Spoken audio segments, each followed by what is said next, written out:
I never thought I'd be sitting here telling this story. The day my own daughter looked me in the eyes and called me just a burden was the day something inside me finally broke. For 35 years, I had given Claire everything. My time, my savings, my dreams. I'd postponed retirement, worked through illness, even sold my beloved family home to help her succeed. But that rainy Tuesday afternoon, as I stood in her pristine kitchen explaining that my arthritis had worsened and I needed to cut back my hours at the clinic, her words sliced through me like a knife. "Mom, we can't afford to support dead weight right now." Dead weight. That's what 3 decades of sacrifice had amounted to. What she didn't know was that my name was on every deed to every property she thought was hers. Sometimes the quietest, people are hiding the most surprising secrets.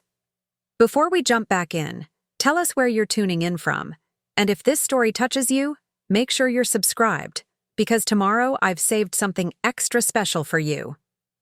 I'm Patricia Winters, though most people call me Patty. At 63, I've spent most of my life in the shadow of others. First my husband, then my daughter. I was a registered nurse for over 40 years, working the overnight shift at Memorial Hospital so I could be available during the day when Claire needed me. My husband Robert passed away when Claire was just 12, leaving us with modest savings and a small life insurance policy. I promised myself then that Claire would never feel the sting of financial hardship. Claire was always bright, ambitious, and beautiful. When she showed talent for design, I paid for private art classes. When she wanted to attend a prestigious university on the opposite coast, I sold my wedding ring to cover the deposit on her dormitory. When she graduated and needed capital to start her interior design business, I mortgaged our family home, the only thing of value Robert had left us. "It's just a house," I told her when she expressed hesitation. "Your future is what matters." I never resented these sacrifices. Every parent wants their child to have more than they did. Claire's success became my purpose, and watching her business flourish brought me genuine joy. Her clientele grew increasingly upscale, her designs featured in glossy magazines. When she married Michael, a corporate lawyer from a wealthy family, I thought her happiness was complete. They built a stunning home in Oak Ridge Estates, the kind of neighborhood where even the mailboxes look expensive. I was invited for Sunday dinners and holiday gatherings, proudly watching as Claire embodied the success I'd always dreamed for her. What Claire didn't know was that I had made a single wise decision nearly 30 years ago. When Robert died, his colleague James had approached me about investing a small portion of the life insurance money in a fledgling medical technology company where he worked. "It's risky," he warned, "but the potential is enormous. With nothing to lose and everything to gain, I invested $10,000, money I never mentioned to anyone, not even Claire. That company, Medinova, had grown exponentially over the decades. My small investment had quietly multiplied into nearly $4, $2 million. I never touched that money. I kept working night shifts, living in my modest townhouse after selling our family home, clipping coupons, and buying store-brand groceries. The money wasn't for me. It was Claire's safety net, her inheritance, my final gift to her. I planned to surprise her with it when I turned 65. But life rarely follows our careful plans. My arthritis had been worsening for years. I'd hidden the pain, taking extra shifts to cover the cost of medications without insurance. But that Tuesday, after dropping a tray of surgical instruments during my shift, my supervisor had insisted I take medical leave. "Patty, you can't keep pushing yourself like this," she'd said gently. "It's time to prioritize your health." I drove to Claire's house that afternoon, nervous but hopeful. Her business was thriving. Michael's law practice was successful. Their twins were in private elementary school. Surely they could manage without my extra contributions for a while. I'd been giving Claire $800 monthly since she'd started her business. Money she still accepted even as she vacationed in the Maldives and drove a Tesla. Claire was in her home office when I arrived, surrounded by fabric swatches and design plans. Her assistant, Margot, was typing notes on a sleek laptop. "Mom, perfect timing," Claire said without looking up. "Can you pick up the twins from piano lessons today? Margot and I are finalizing the Henderson project." "Actually, sweetheart, I need to talk to you about something important," I said, my fingers twisted together anxiously. Claire glanced at her watch and sighed. "Can we make it quick? I have a client call in 20 minutes. Margot discreetly stepped out, and I lowered myself carefully into the white suede chair opposite Claire's desk. Even that small movement sent pain shooting through my joints. "I've been asked to take medical leave from the hospital," I explained. "My arthritis has gotten to the point where I can't safely perform my duties." Claire's perfectly shaped eyebrows drew together. "For how long?" "The doctor recommends 3 months minimum, possibly. Permanently." The words felt heavy, final. "I'll have my pension and savings, but I wanted to let you know I might not be able to help financially for a while." There was a moment of silence, and I watched as something shifted in Claire's expression. The concern I'd expected was replaced by calculation, a quick mental assessment of how my situation would impact her. "Mom, we're in the middle of renovating the pool house. The twins need new laptops for school. Michael and I were counting on your contribution this month."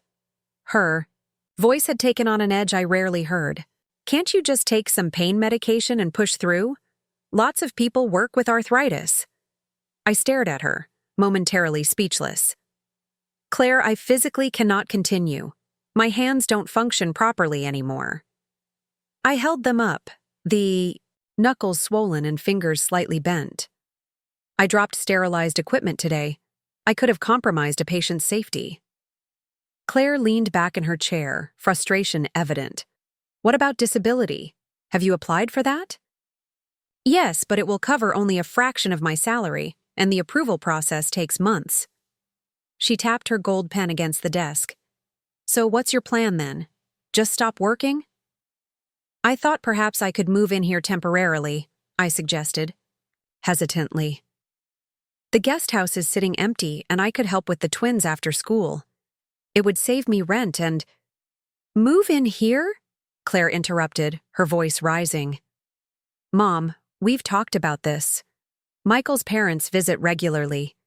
We need that space. Besides, the twins are at an age where they need privacy, structure. Having Grandma living on the property would be—" She searched for a word, "disruptive." The way she said Grandma made it sound like an inconvenience, a burden.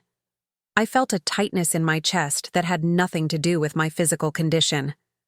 "I see," I said quietly. "I thought since I helped with the down payment on this house, perhaps—" "That was a gift, Mom," Claire said sharply. "You can't hold that over our heads forever. We've worked hard for everything we have." I nodded, swallowing the lump in my throat. "Of course. I'm sorry to have brought it up." Claire checked her watch again and stood.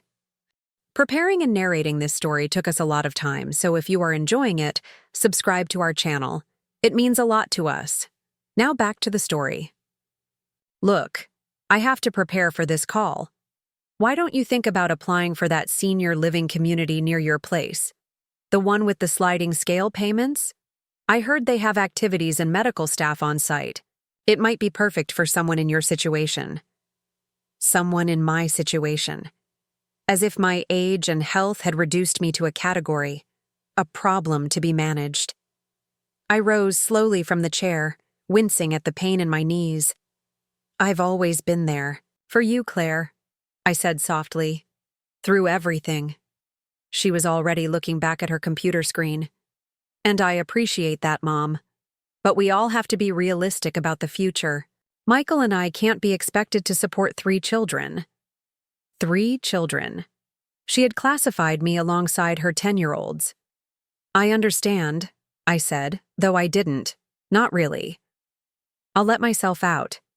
As I turned to leave, Claire added, "About the money this month. Can you still manage it? We've already factored it into our budget." That was the moment something inside me finally snapped, a lifetime of selfless giving crumbling under the weight of such callous entitlement. I stood straighter, ignoring the pain. No, Claire, I can't manage it anymore. Not this month, not ever again. Her head jerked up, surprise and irritation crossing her face. Mom? Be reasonable. It's just temporary. We're not asking you to continue indefinitely, just until we finish the renovations. After everything we've done for you— Everything you've done for me? I repeated, my voice unnaturally calm. Please, tell me what exactly have you done for me? Claire's face flushed. We include you in holidays. We let you be part of the twins' lives. Let me? I cut her off. Let me be part of my own grandchildren's lives? That's not generosity, Claire. That's basic human decency. Mom, you're overreacting, Claire said dismissively. I'm just saying we all have financial responsibilities. You can't just become a burden on us because you've decided not to work anymore. There it was, the word that changed everything. Burden. I felt an odd sense of calm wash over me. I see. Well, I wouldn't want to burden you. I'll be going now. Mom, wait, Claire called as I reached the door. I didn't mean it like that. Let's talk about this when you're thinking more clearly. I turned back one last time. I'm thinking perfectly clearly, Claire, for the first time in many years. I walked out of her immaculate house, past the manicured lawn where I'd helped plant flower beds last spring, and into my 10-year-old Honda. As I sat in the driver's seat, tears finally came. Not sad tears, but tears of clarity, of revelation. I had given and given until I had nearly nothing left, all for a daughter who saw me as nothing more than a line item in her budget. That night, I did something I hadn't done in almost 3 decades. I logged into my investment account. The Medinova shares had indeed grown to $4. $2 million. After taxes, it would still be more than enough for me to live comfortably for the rest of my life. But there was something else I needed to check. I dug through my filing cabinet until I found the folder labeled Property Documents. Inside were copies of deeds, mortgages, and lending agreements, the paper trail of my financial sacrifices for Claire. When Claire and Michael had purchased their home in Oak Ridge Estates 5 years ago, they'd been short on the down payment. The housing market was hot, and they were afraid of losing their dream home. I'd contributed $175,000, nearly every penny I had saved, with the understanding that I would be included on the deed as co-owner. Claire had assured me it was merely a formality, that the house was still theirs, but legally my name was there, alongside theirs. Similarly, when Claire had opened her design studio in the fashionable part of downtown, I had provided the security deposit and first year's rent, $62,000 in total.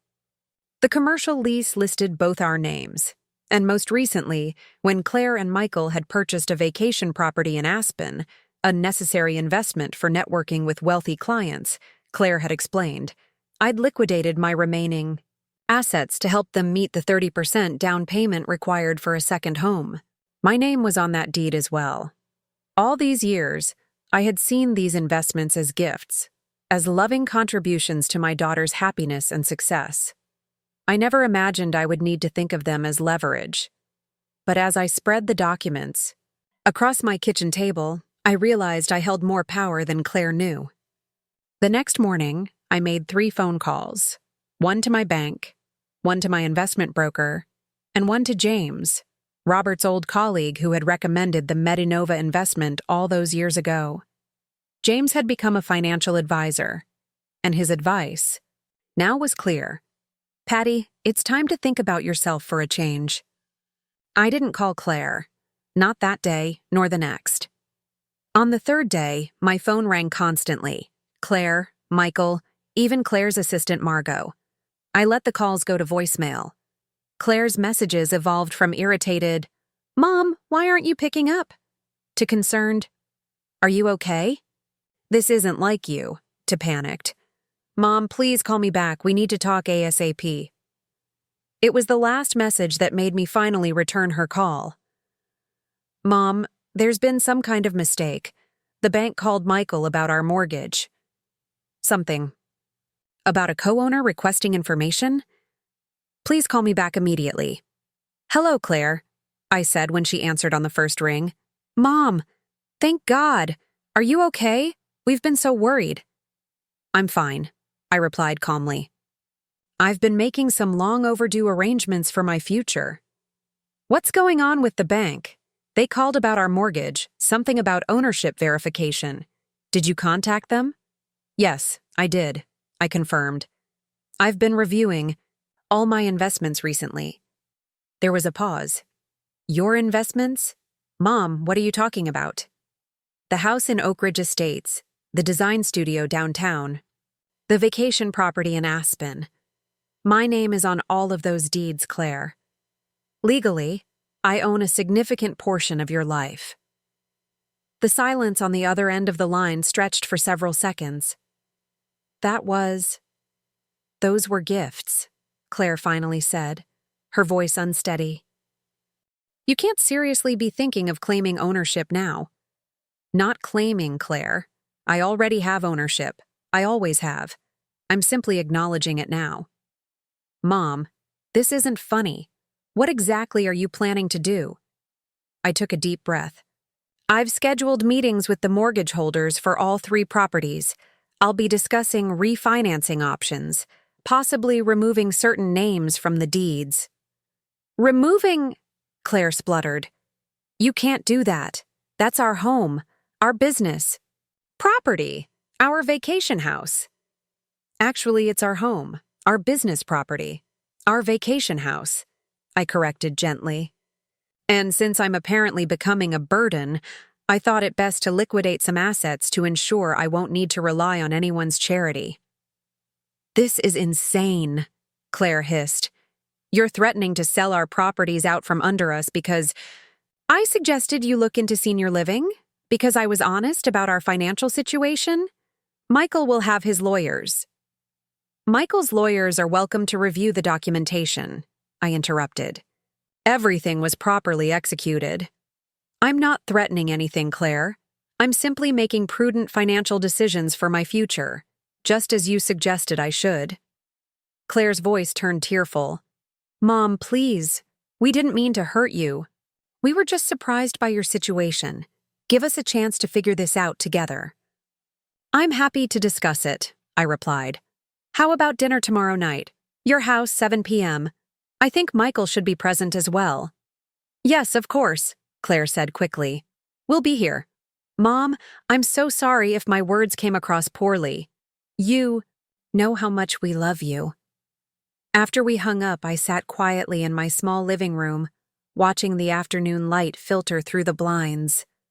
I felt no triumph, no vindication, only a deep sadness that it had come to this. But beneath that sadness was something new. Resolve. For the first time in decades, I was putting myself first, and it was long overdue.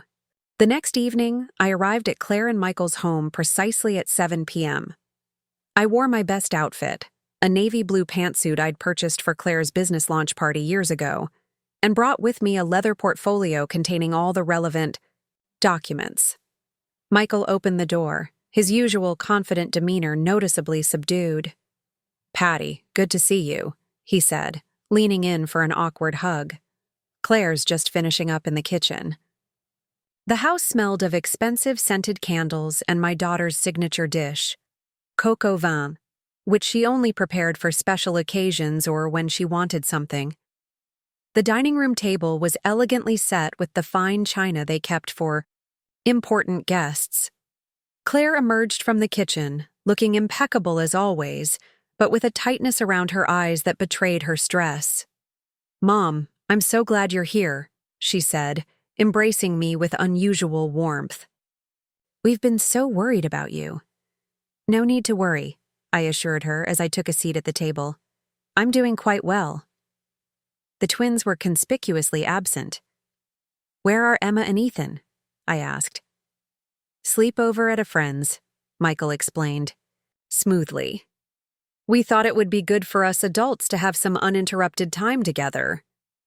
So they wanted privacy for whatever was about to unfold. Sensible. Claire served the meal with practiced grace, keeping the conversation carefully neutral. The twins' school achievements, an upcoming charity gala, the unseasonably warm weather. It wasn't until the dessert plates were cleared that Michael finally addressed the elephant in the room. Patty, he began, his lawyer voice in full effect. Claire shared with me your concerns about your financial future. First, let me say that we absolutely want to support you however we can. Family comes first. I nodded, but remained silent. That said, he continued, I think there may be some confusion about the nature of the financial arrangements regarding our properties. While we deeply appreciate your contributions, they were understood to be gifts, not investments with an expectation of ongoing ownership. I have copies of all the deeds right here, I said, opening my portfolio and placing the documents on the table. My name appears alongside yours on each one. These weren't loans to be repaid or gifts with no strings attached. They were investments in properties that I partially own. Michael cleared his throat. Yes, technically that's correct. But the intention, I interrupted gently, was that I would always have a place in your lives and your home. That I would be treated with respect, not as a burden to be managed. Claire flinched at the word. Mom, about what I said the other day. I was stressed and spoke without thinking. You know I don't see you as a burden. Don't you? I asked, looking directly at her. When I needed help for the first time in 35 years, your immediate response wasn't concern for my health or well-being. It was irritation at the inconvenience to your budget and suggestion that I be housed in a facility where I wouldn't disrupt your life. Claire's eyes filled with tears. That's not fair. We've included you in everything.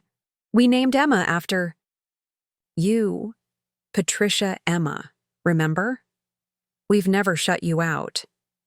Including me has always been on your terms, I replied. Sunday dinners when it's convenient, holiday gatherings where I help cook and clean, babysitting when your regular sitter cancels. But the moment I needed real support, I became expendable. Michael leaned forward, his expression serious. Patty, what exactly are you asking for? If this is about money, we can work something out. A monthly stipend, perhaps? I shook my head. This isn't about money, Michael. It's about recognition of my worth beyond what I can contribute financially or practically. It's about acknowledging that after a lifetime of putting Claire first, I deserve better than to be discarded when I'm no longer useful. No one is discarding you, Claire protested. We just need to find a practical solution that works for everyone.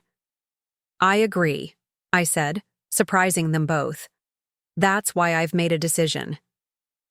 I pulled out another document from my portfolio and placed it on the table. It was a printout of my investment account statement, with the Metanova shares highlighted. Michael picked it up, his eyes widening as he read. He handed it wordlessly to Claire, whose mouth literally dropped open. $4 million? She whispered. You have $4 million? 4.2, I corrected. Give or take, depending on the market. But how? When? Claire stammered.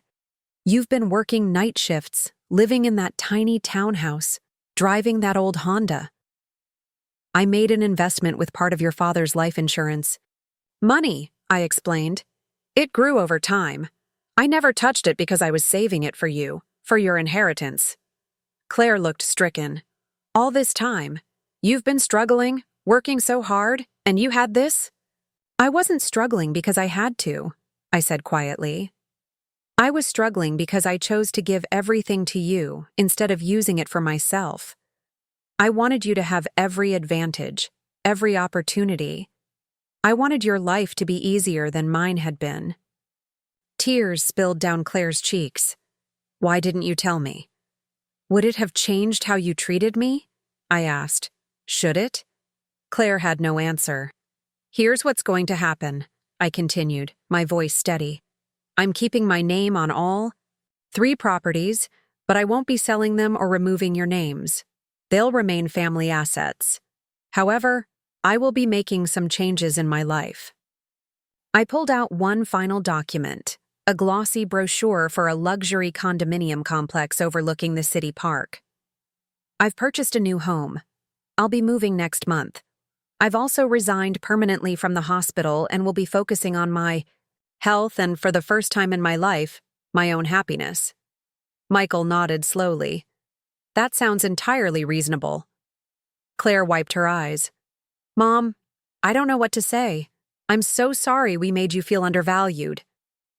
I know you are, I said, reaching out to take her hand. And I accept your apology. But Claire, this isn't just about an apology. It's about a fundamental shift in our relationship. From now on, I won't be your safety net, your backup childcare, or your financial reserve.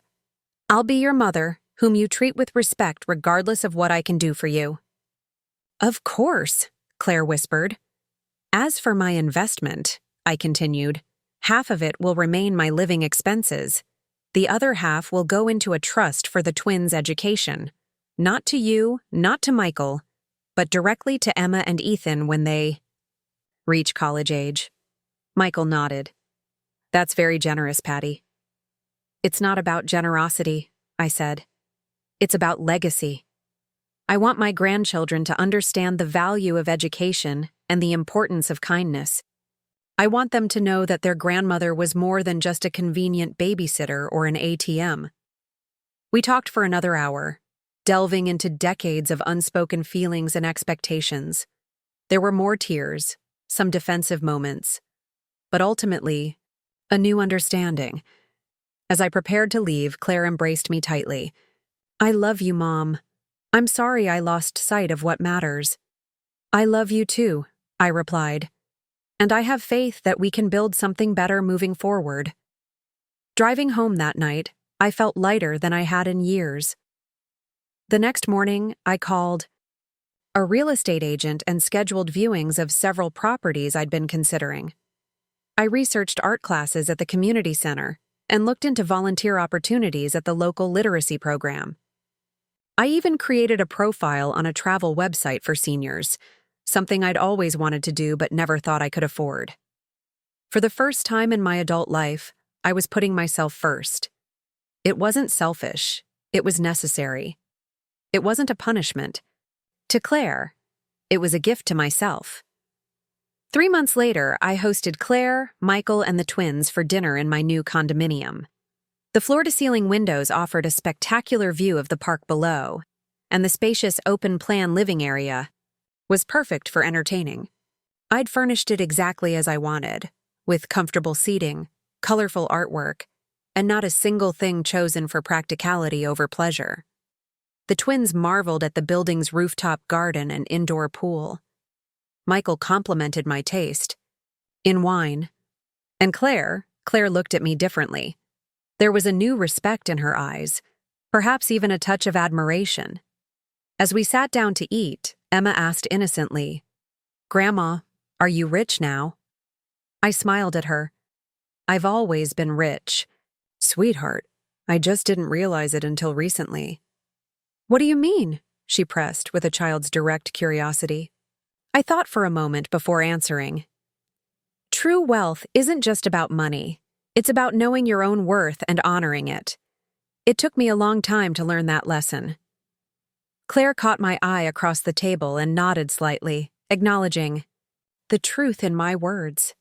There was still healing to be done, boundaries to be reinforced, old patterns to be broken, but we had made a start. Later, as they were leaving, Claire hung back after the others had gone ahead to the elevator. "Mom," she said hesitantly, "I've been thinking a lot about everything, about how I treated you, about the example I was setting for the twins." She took a deep breath. "I want you to know that I'm working on being better, on seeing people, seeing For who they are, not what they can give me. I hugged her close. That's all I ever wanted, I told her. For both of us. After they left, I poured myself a glass of wine and stood by the window, watching the city lights twinkle in. The darkness. At 63, my life wasn't ending. It was finally beginning. My name might be on Claire's property deeds, but more importantly, I had finally claimed ownership of my own life.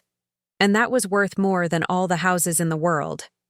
The next few weeks brought changes I never could have anticipated.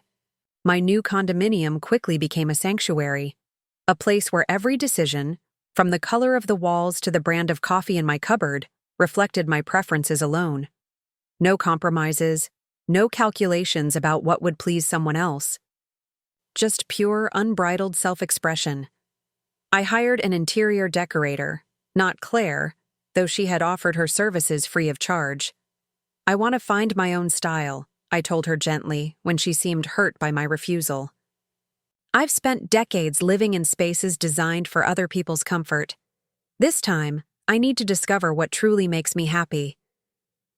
The decorator I chose, Vivian, was a vibrant woman in her 70s who specialized in helping seniors create spaces that were both beautiful and functional. Aging doesn't mean sacrificing aesthetics, she declared during our first meeting. It means being smarter about how we incorporate beauty into our lives. Under Vivian's guidance, my new home took shape. The kitchen featured lower cabinets with pull-out drawers that wouldn't strain my arthritic hands. The bathroom included elegant grab bars that looked like sophisticated towel rails. The living room furniture prioritized support and comfort without resembling medical equipment. Everything was designed to accommodate my physical limitations while celebrating my newfound independence. Claire visited regularly during this transformation, bringing coffee and attempting casual conversation that couldn't quite mask her lingering discomfort. I knew she was trying to reconcile the mother she'd always known, selfless, accommodating, ever available, with this new woman who prioritized her own needs and expressed her own opinions without hesitation. "The place looks amazing, Mom," she commented one afternoon, running her hand along the new granite countertop. "Very different from your old townhouse." "Yes," I agreed, not missing the note of uncertainty in her voice. "It's exactly what I wanted." Claire fiddled with her coffee cup. "Michael and I were talking, and we wondered if you might want to join us for the winter holidays in Aspen this year. The twins would love having you there." I studied my daughter's face, the perfect makeup, the carefully controlled expression that didn't quite hide her anxiety. In the past, such an invitation would have sent me into a flurry of grateful acceptance and immediate planning. What foods would I prepare? What gifts would I bring? How could I make myself useful enough to justify my presence? Now, I took a moment to consider what I actually wanted. "That's kind of you to offer, Claire, but I've already made other plans," I said calmly. Her eyebrows shot up in genuine surprise. "Really? What plans?" "I've booked a Mediterranean cruise," I explained. 15 days exploring Greece, Turkey, and the Italian coast. I leave December 18th and return January 3rd. Claire stared at me as if I'd announced plans to fly to the moon. "A cruise? By yourself? Over Christmas and New Year's?" "Yes to all 3 questions," I replied with a smile.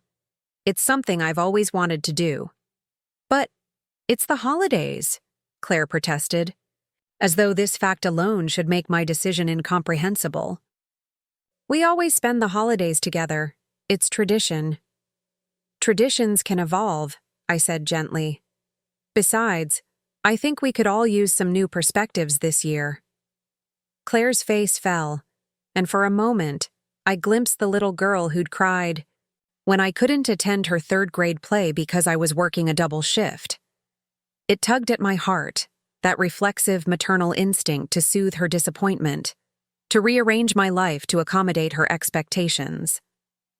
But then I remembered that little girl had grown into a woman who'd called me a burden when I needed her most. Perhaps we could celebrate early, I suggested as a compromise. I could host a pre-holiday dinner here before I leave. Claire nodded, slowly, clearly still processing this unprecedented assertion of independence. The twins will be disappointed, she said, a final attempt at leveraging my grandmotherly guilt. I'll bring them wonderful gifts from Europe, I replied cheerfully, and we'll FaceTime on Christmas morning.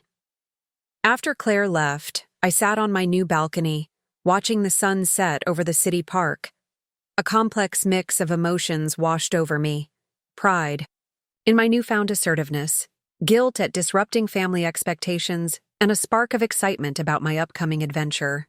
The cruise had been an impulsive booking, made during a late-night browsing session when the reality of my financial freedom had truly sunk in. The old Patty would never have dreamed of spending thousands of dollars on a solo vacation. The new Patty couldn't wait to see the Parthenon. My phone buzzed with a text from Michael. Claire mentioned your cruise plans. Sounds amazing. Let me know if you need help preparing, travel insurance, etc. I have good contacts in that industry. I smiled at his message. Of my two in-laws, Michael had adjusted more readily to the shift in our family dynamic. Perhaps because he came from wealth himself, he seemed to respect my financial autonomy in a way Claire struggled to comprehend. Or perhaps he was simply more pragmatic, recognizing that maintaining a positive relationship with his children's grandmother, who now controlled a substantial trust for their education, was in everyone's best interest. Whatever his motivation, I appreciated his support. Thanks, Michael. Would appreciate any recommendations for good travel insurance for seniors. My next visitor arrived 2 days later, buzzing my intercom on a rainy Tuesday afternoon.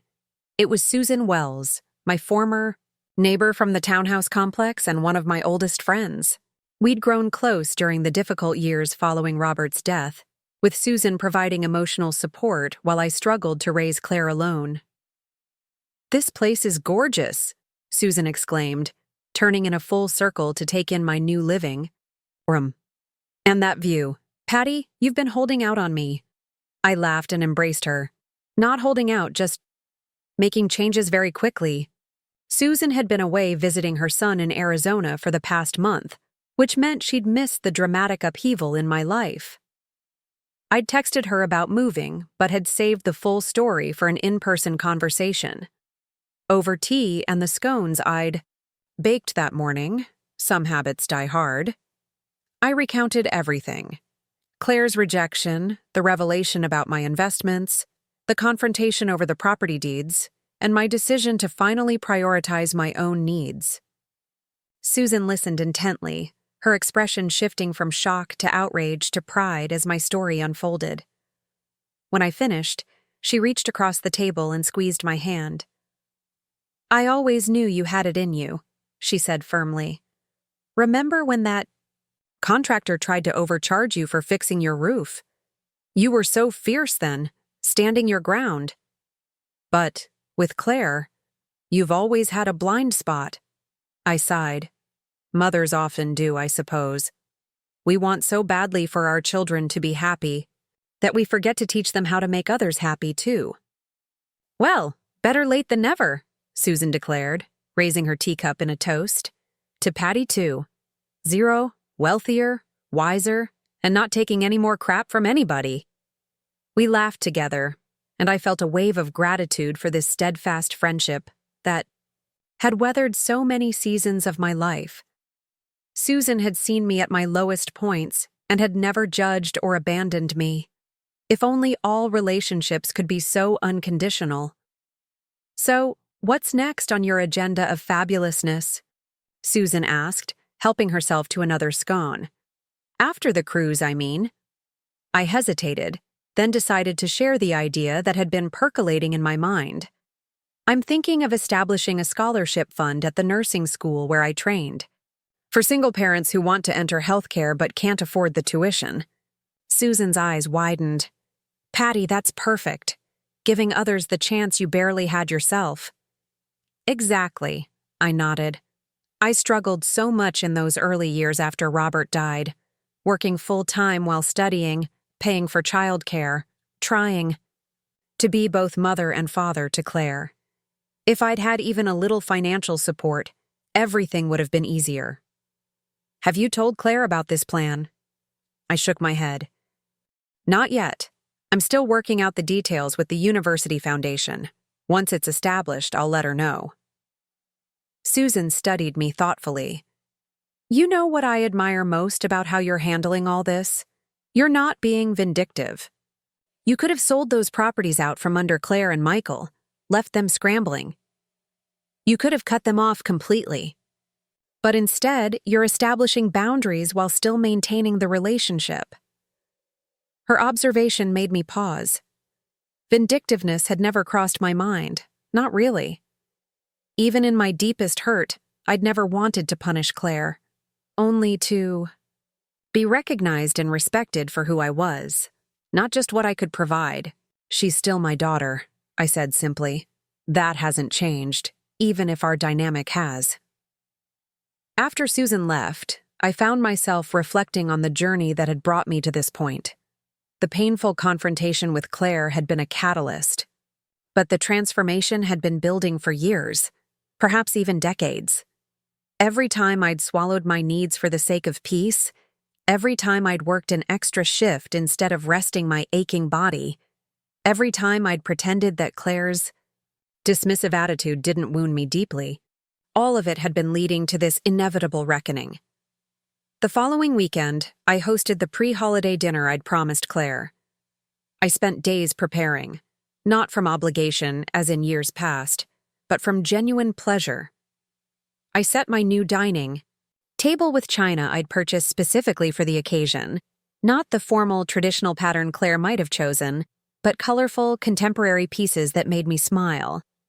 I cooked favorite dishes but also tried new recipes I'd been curious about. I played music I enjoyed, not the classical selections Claire preferred for proper dinner parties. The twins arrived first, bursting through the door with the boundless energy of 10-year-olds. Emma immediately gravitated to the bay window with its window seat overlooking the park. "Grandma, this is the perfect reading nook," she declared. "Can I bring my books when I visit?" "Absolutely," I assured her, touched by her assumption that she would be a regular visitor. "We'll make this your special spot." Ethan, meanwhile, was exploring the kitchen with keen interest. Unlike his sister's bookish nature, Ethan had recently developed a passion for cooking. "You have a proper stand mixer," he exclaimed. "Mom never lets me use hers. She says it's too expensive to risk." "You can use mine whenever you visit," I told him. "In fact, would you like to help me finish the dessert?" His face lit up, and for the next half hour, we worked side by side, preparing a chocolate mousse with raspberry coulis. I showed him how to fold the ingredients gently to maintain the airiness, and he demonstrated a natural talent for plating that surpassed my own skills. "Mom says you used to be poor," Ethan remarked suddenly as we worked. "But now you're rich.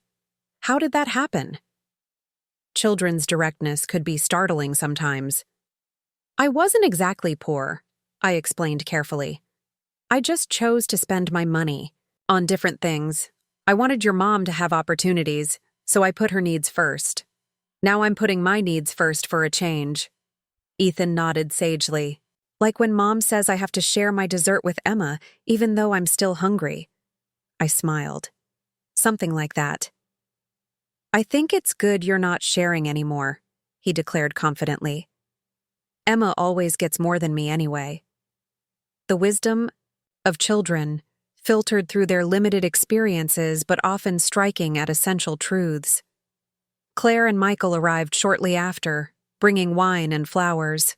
Claire seemed tense, her smile a bit too bright, her movements slightly too controlled. Michael, by contrast, appeared genuinely relaxed and curious about my new home. "The building has excellent security," he noted approvingly after I gave them a tour. "And the amenities are impressive. Do you use the gym on the lower level?" "I've started water aerobics classes in the pool," I told him. "Twice weekly. It's gentle on my joints but still good exercise. Claire raised an eyebrow. Water aerobics? You? Yes, me, I replied evenly. I'm quite enjoying it. We settled at the dining table, and I served the first course, a roasted butternut squash, soup with sage croutons. As we ate, Claire made a visible effort to engage in pleasant conversation, asking about my decorating choices and commenting on the view. But I could sense her discomfort, her struggle to relate to this new version of her mother who had opinions and preferences that didn't revolve around her needs. So, Mom, she said as I served the main course, I've been thinking about your cruise. Are you sure you want to travel alone? I know some wonderful group tours specifically for seniors. Much safer than going solo. I've actually joined a small travel group, I informed her. 12 passengers who signed up individually but will explore ports together. The cruise line arranged it. 3 of us are solo travelers, the rest are couples. Oh, Claire looked surprised. That's proactive of you. I may be newly independent, Claire, but I'm not reckless, I said with a smile to soften the words. I've researched thoroughly. I've arranged travel insurance, thanks to Michael's recommendation. I've even learned a few basic phrases in Greek and Italian. Michael raised his glass. To new adventures, Patty. I think it's fantastic. Claire shot him a look but joined the toast half-heartedly. To new adventures. As the meal progressed, I noticed the twins watching our interaction with unusual attentiveness. Children often perceive shifts in family dynamics before they can articulate them. Emma, especially, seemed to be studying her mother's reactions, to me with a thoughtfulness beyond her years. After dessert, which earned Ethan effusive praise for his artistic plating, Claire excused herself to use the bathroom. In her absence, Emma sidled up to my chair. "Grandma," she whispered, "are you mad at Mom?" I chose my words carefully. "Not mad, sweetheart. We're just adjusting to a new way of being family together. Change can be challenging sometimes." Emma nodded solemnly. "Mom was crying in her office yesterday. She said you don't need her anymore." My heart twisted. Despite everything, the thought of Claire in pain still affected me deeply. I'll always need your mom, Emma, just in different ways than before. When Claire returned, I suggested we move to the living room for coffee. As the twins became absorbed in a board game Michael had brought along, I found a moment to speak privately with Claire in the kitchen as we prepared the coffee tray. "Emma mentioned you were upset yesterday," I said quietly. "She thinks I don't need you anymore." Claire stiffened, focusing intently on arranging cookies on a plate. "Children exaggerate. I was just tired." "Claire," I said gently, "this transition has been difficult for both of us. We're redefining a relationship that's existed for 35 years. It's okay to find that challenging." She glanced up, her eyes suspiciously bright. "Is it challenging for you? Because you seem to be thriving. In your new independent life, weekly swimming classes, Mediterranean cruises, making new friends. You don't seem to miss anything about your old life, about us." The hurt in her voice was unmistakable, and I finally understood. Claire wasn't just struggling with the loss of practical support or financial contribution. She was grappling with a deeper fear that in discovering my independence, I had discovered I didn't need her at all. "Come here," I said, setting down the coffee pot and opening my arms. After a moment's hesitation, Claire stepped into my embrace. I held her close, feeling the tension in her shoulders, remembering how she'd fit perfectly in my arms as a child, how holding her had always felt like holding my entire world. "Listen to me," I said softly. "I will always need you. You're my daughter, my only child, my first and deepest love. That hasn't changed and will never change." She pulled back slightly, wiping at her eyes. "Then why does everything feel so different? Why does it feel like you're pulling away from us?" "Because I'm learning to love you without losing myself," I explained. For too many years, I defined my worth by what I could give you. I never developed an identity separate from being your mother. That wasn't healthy for either of us. Claire was quiet for a moment, absorbing my words. I guess I never thought about it that way. I know, I said without accusation. You had no reason to. I never gave you reason to. So what happens now? She asked, vulnerability evident in her voice. Now we build something new together, I told her. Something balanced and mutually respectful. I'll still be here for you and the twins, just not at the expense of my own well-being. And perhaps you'll discover aspects of me you never knew existed, interests and opinions and dreams that have nothing to do with being a mother or grandmother. Claire managed a watery smile. Like your sudden interest in water aerobics? I laughed. Exactly. Who knew I'd enjoy exercising in a swimming pool at my age? And the cruise? She asked tentatively. You're really okay going alone? I'm a little nervous, I admitted, but also excited. It's like I've been reading the same book for decades, and suddenly I've discovered there are chapters I never knew existed. Claire nodded slowly. I think I understand. Or at least, I'm trying to. That's all I ask, I said, squeezing her hand. Now, let's get this coffee served before Michael thinks we've abandoned him with the twins. The evening ended on a warmer note than it had begun. As they prepared to leave, Claire embraced me tightly and whispered, I'm sorry I called you a burden. You've never been that. Not once in my entire life. I held her close. I know, sweetheart. We're learning together. After they left, I sat in my quiet living room reflecting on the evening. There had been moments of tension, yes, but also moments of genuine connection. It wasn't perfect, but it was progress. Rome wasn't built in a day, and neither were healthy family dynamics. My phone buzzed with a text message from Claire. Ethan hasn't stopped talking about cooking with you. Would it be okay if he spent some time with you next weekend learning more? I think he may have found his passion. I smiled and typed back, I'd love that. Tell him to think about what he wants to make. We'll shop for ingredients together. This was how we would rebuild, not with grand gestures or dramatic confrontations, but with small moments of genuine connection. Cooking lessons with Ethan, creating a reading nook for Emma, honest conversations with Claire about our changing relationship. The next morning, I had an appointment with James, Robert's former colleague and now my financial advisor. We met at his office downtown, a sleek space with panoramic views of the city skyline. Patty, you're looking well, he greeted me warmly. Retirement clearly agrees with you. I smiled as I took a seat across from his desk. I'm not sure if it's retirement or financial security that agrees with me, but yes, I'm doing well. Both, I suspect, he replied, opening my file on his computer. Now, I've reviewed the proposal for the Nursing Scholarship Fund. The University Foundation is very enthusiastic about your idea.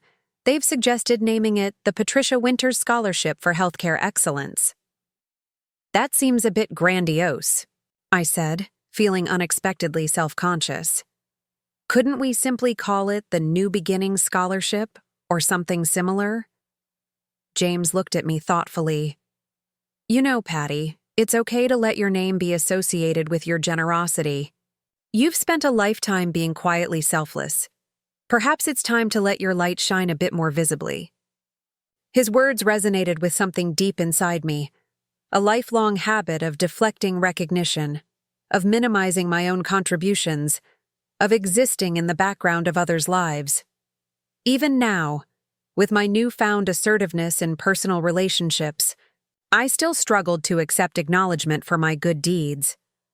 I'll think about it, I promised. For now, let's focus on the logistics. I want to ensure the scholarship prioritizes single parents, particularly those with limited family support. We spent the next hour discussing details, funding amounts, selection criteria, application processes. I wanted the scholarship to cover not just tuition, but also practical expenses like childcare during classes and textbooks. I knew from experience how these extra costs could be insurmountable barriers for struggling parents. As our meeting concluded, James leaned back in his chair with a satisfied expression. You know, when I recommended that Medinova investment all those years ago, I never imagined it would lead to this. Robert would be incredibly proud of how you've managed everything. The mention of my late husband brought a bittersweet pang. I've been thinking about him lately, I admitted, wondering what he would make of all these changes. He adored you, Patty, James said gently, but he also worried about you. He told me once that your greatest strength, your selflessness, could also be your greatest vulnerability if people took advantage of it. I'd never heard this perspective from Robert before. He said that? James nodded. Right before he died, when we were discussing the life insurance arrangements. He made me promise to look out for you, to make sure you didn't give everything away to others without keeping something for yourself. A lump formed in my throat.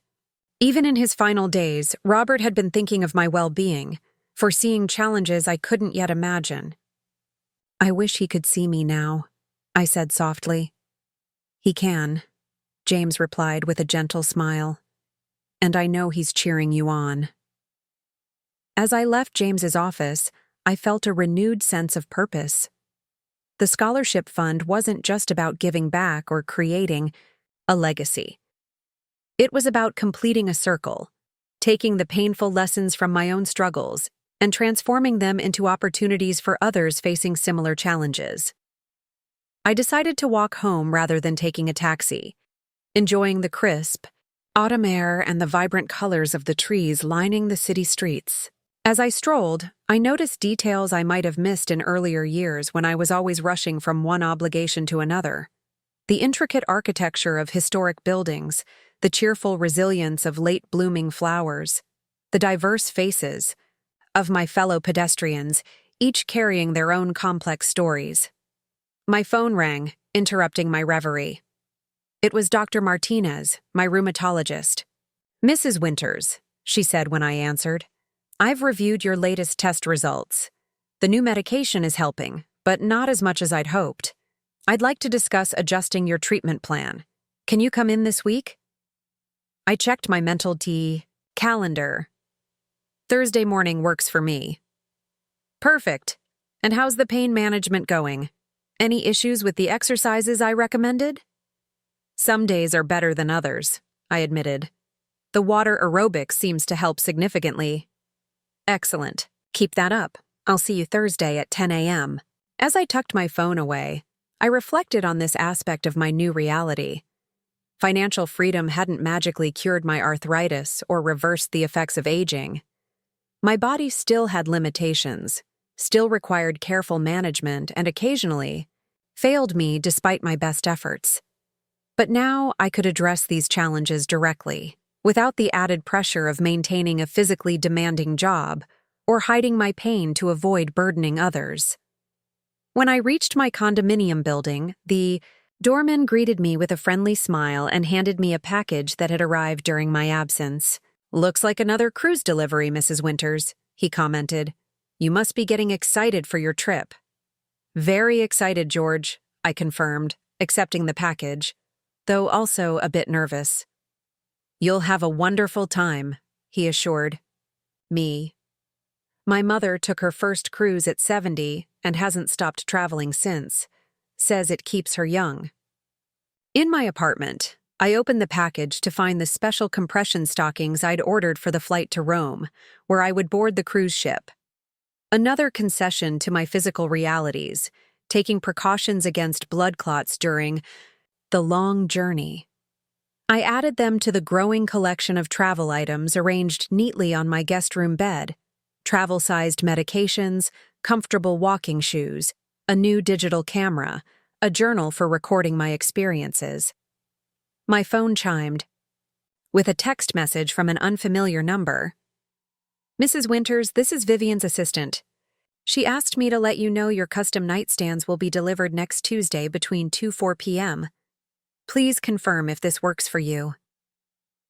I replied affirmatively, pleased that the final pieces of my new home were falling into place. The nightstands had been specially designed to accommodate my needs, slightly higher than standard to minimize bending, with built-in reading lights and accessible charging ports for my devices. Just as I was settling down with a cup of tea, my doorbell rang. Through the security monitor, I was surprised to see Michael standing in the hallway, alone and carrying a large portfolio case. "Sorry to drop by unannounced," he said when I opened the door. "I was in the building for a meeting with another client and thought I'd take a chance on catching you at home." "Of course," I said, stepping back to let him enter. "Is everything all right? Where's Claire?" "At the studio with a client," he explained, setting down his portfolio on my coffee table. "This is actually a bit of a surprise for her, which is why I came alone." Intrigued, I gestured for him to sit. "Can I get you anything? Coffee? Tea?" "No, thank you. This won't take long." He opened the portfolio and removed several official-looking documents. "After our dinner the other night, I did some thinking about our family situation, specifically about the properties and how they're currently titled." My guard went up immediately. "Michael," he held up a hand. "Please hear me out. I'm not here to challenge anything or make demands. Quite the opposite, actually." Cautiously, I nodded for him to continue. "These are new deeds for all 3 properties," he explained, spreading the documents on the table. "They've been modified to give you full, irrevocable life estate rights. This means that while Claire and I remain co-owners with you, you have guaranteed rights to use and benefit from these properties for your entire lifetime. No one can sell them without your consent. No one can force you out, and your rights cannot be diminished or revoked under any circumstances." I stared at the papers, momentarily speechless. "Why would you do this?" Michael met my gaze directly. "Because it's the right thing to do. Because you've spent your life ensuring Claire's security, and it's time we ensured yours. And frankly, because I want my children to witness what genuine respect and fairness look like in a family." I picked up one of the documents, scanning the legal language that indeed confirmed everything he'd described. "Does Claire know about this?" "Not yet," he admitted. "I wanted to present it to you first, to make sure you're comfortable with the arrangement before discussing it with her. If you approve, I thought we might tell her together." "And if she objects?" I asked, testing his resolve. Michael's expression remained steady. "She won't. Once I explain why this matters, she'll understand. Claire isn't heartless, Patty. She's just been accustomed to a certain dynamic for a very long time. We all have." I considered his words, recognizing the truth in them. Claire wasn't a villain in this story, any more than I was a flawless hero. We were just 2 imperfect people trying to navigate changing circumstances and evolving roles. "Thank you, Michael," I said finally, genuinely moved by his gesture. "This means more than you know." He smiled, visibly relieved by my acceptance. "I should be thanking you. Your revelation forced me to confront some uncomfortable truths about how our family has been functioning. It's been enlightening, to say the least." After Michael left, I sat with the new documents spread before me, contemplating their significance. This wasn't just a legal adjustment, it was a powerful acknowledgement of my worth, my contributions, and my right to security. Coming from Michael, it carried special weight. As Claire's husband, he could have easily sided against me, viewing me solely as a potential threat to their assets. Instead, he'd chosen fairness and respect. The following day, we met with Claire at a quiet cafe near her studio. I arrived early, securing a corner table that offered privacy for what would likely be an emotional conversation. Michael joined me shortly after, looking polished in his business suit, but with an underlying nervousness I rarely saw in him. "Are you sure about this?" I asked quietly. "It's not too late to reconsider." He shook his head firmly. "Absolutely sure. It's long overdue." Claire arrived 15 minutes late, flustered and apologetic. "Sorry, client meeting ran over. What's so urgent it couldn't wait until dinner?" Michael placed his hand over hers on the table. "We have something important to discuss with you. About the properties." Claire's eyes immediately darted to me, wariness replacing her hurried energy. "What about them?" I let Michael take the lead, watching Claire's expression shift from suspicion to confusion to disbelief as he explained the legal changes he'd initiated. Her fingers tightened around her water glass, knuckles whitening. "You did this without consulting me?" she asked when he finished, her voice carefully controlled. "Made major decisions about our assets without even a conversation?" Michael met her gaze steadily. "Yes, because it was the right thing to do, and I knew you might struggle to see that initially." Claire turned to me. "And you agreed to this? Behind my back?" "Michael approached me yesterday," I explained calmly. "I'm as surprised as you are by his initiative, but yes, I've accepted the arrangement." "I don't understand," Claire said, shaking her head. "Mom, you already said you weren't going to sell the properties or remove our names. You're already set financially with your investments. Why do you need this extra protection?" It was a valid question, one that revealed how differently we still viewed the situation. To Claire, my decision not to exercise my legal rights had been sufficient resolution. She didn't understand that formal recognition of those rights mattered deeply to me. "It's not about need, Claire," I said gently. "It's about acknowledgement. All these years, I've contributed significantly to your success and security. These changes simply recognize that contribution in a tangible, legally binding way." "So it's about getting credit," she said flatly. "Making sure everyone knows how much you've done for me," Michael interjected before I could respond. "Claire, that's not fair, and you know it. This is about doing right by your mother after years of taking her support for granted. It's about setting a clear precedent for our family going forward, that everyone's contributions matter. Everyone's security matters." Claire fell silent, staring into her water glass. I could almost see her thoughts racing, her instinctive defensiveness battling with deeper reflection. Finally, she looked up at me, her expression softened. "I'm sorry," she said quietly. "My first reaction was selfish. Again." I reached across the table and took her hand. "This is a big adjustment for all of us.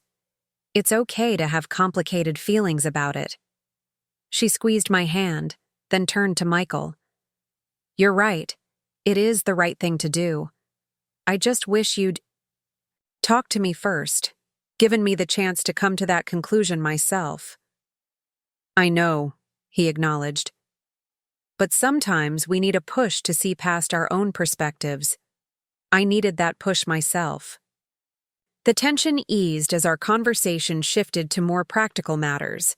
The legal implications of the new arrangement, what it meant for potential future sales or refinancing, how it would affect inheritance planning for the twins. Michael explained everything with the patient clarity of a good lawyer, ensuring we all understood the nuances of our new family agreement. As we prepared to leave, Claire embraced me tightly. "I really am sorry, Mom," she whispered, "for everything." "I know," I assured her. "We're finding our way forward together." The next few weeks passed in a flurry of preparation for my cruise. I shopped for appropriate clothing, researched the ports of call, renewed my passport, and underwent a thorough medical checkup to ensure I was fit for extended travel. Dr. Martinez adjusted my medication regimen, providing me with detailed instructions for managing my condition while abroad. "Remember to move regularly during the flight," she cautioned during my final appointment before departure. "And don't overexert yourself on shore excursions. Your body will tell you when it needs rest. Listen to it." I promise, I assured her, tucking the prescription into my purse. I've waited too long for this adventure to ruin it by pushing myself too hard. Claire remained conflicted about my travel plans, cycling between supportive enthusiasm and barely concealed anxiety. She insisted on driving me to the airport, arriving hours before my flight was scheduled to depart. "I've made you a list of emergency contacts," she said as we waited at the check-in counter. Michael's direct line, his assistant's number, the twin school, our neighbors, and Dr. Martinez's office. I've also included the American embassies in every country you'll be visiting. I accepted the meticulously prepared document with a smile. "Thank you, sweetheart. That's very thoughtful." "And you have your medication? In your carry-on, not your checked luggage?" "Yes, along with copies of all my prescriptions, just in case." "And you'll text when you arrive in Rome? And again when you board the ship?" I placed my hand over hers, stilling her nervous energy. "Claire, I'll be fine. I raised you while working night shifts at a hospital. I think I can manage a luxury cruise with daily housekeeping and room service." She laughed, some of the tension leaving her shoulders. "You're right. I'm being ridiculous." "Not ridiculous," I corrected gently. "Just adjusting to seeing me in a new light." At the security checkpoint, Claire embraced me with unexpected fierceness. "I love you, Mom. Have an amazing time. You deserve every minute of it." "I love you too," I replied, touched by her sincerity. "Take care of yourself and those beautiful children. I'll bring you all something special." As I moved through security and toward my gate, I felt a curious lightness in my chest, not the absence of love for Claire and my family, but a liberation from the weight of obligation that had always accompanied that love. For the first time, I was pursuing my own joy without calculating its cost to others. The flight to Rome was long, but uneventful. I followed Dr. Martinez's advice, walking the aisle every hour and performing subtle stretching exercises in my seat. The compression stockings proved their worth, preventing the swelling I'd experienced on much shorter flights in the past. Rome greeted me with dazzling December sunshine and temperatures mild enough to explore comfortably with just a light jacket. I had arranged a 2-day stay before boarding the cruise ship, allowing myself time to adjust to the time difference and sample the city's famous cuisine and culture. My hotel, a renovated palazzo near the Spanish Steps, balanced old-world charm with modern amenities. After freshening up, I ventured out for a leisurely late lunch at a trattoria recommended by the concierge. Sitting at a small outdoor table, savoring perfectly prepared cacio e pepe and a glass of local wine, I found myself smiling at the sheer improbability of my situation. 6 months ago, I had been working night shifts and pinching pennies, defining my worth by my usefulness to others. Now, here I was, dining alone in Rome, answering to no one's schedule but my own. I sent Claire a brief text with a photo of my meal, keeping my promise to check in. Her response came quickly.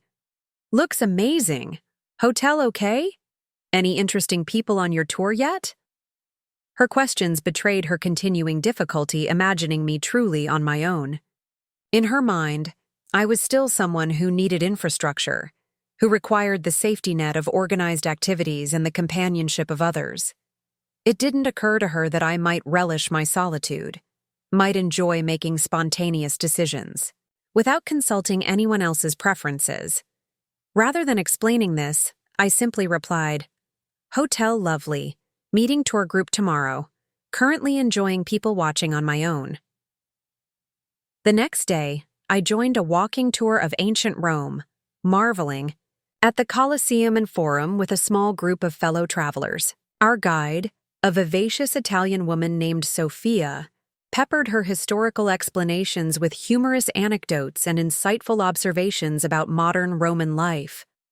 During a break near the Trevi Fountain, I struck up a conversation with another solo traveler, a silver-haired gentleman named Harold who had recently retired from teaching classics at a British university. "First time in Rome?" he inquired, offering me a piece of the chocolate he'd purchased from a nearby shop. First time in Europe, actually, I admitted. I'm embarking on a cruise tomorrow. Mediterranean ports. Ah, excellent choice for a maiden voyage abroad, he approved. Multiple destinations without the hassle of constantly changing hotels and arranging transportation. Are you traveling with family? No, just me, I replied, surprised at how easily the words came now.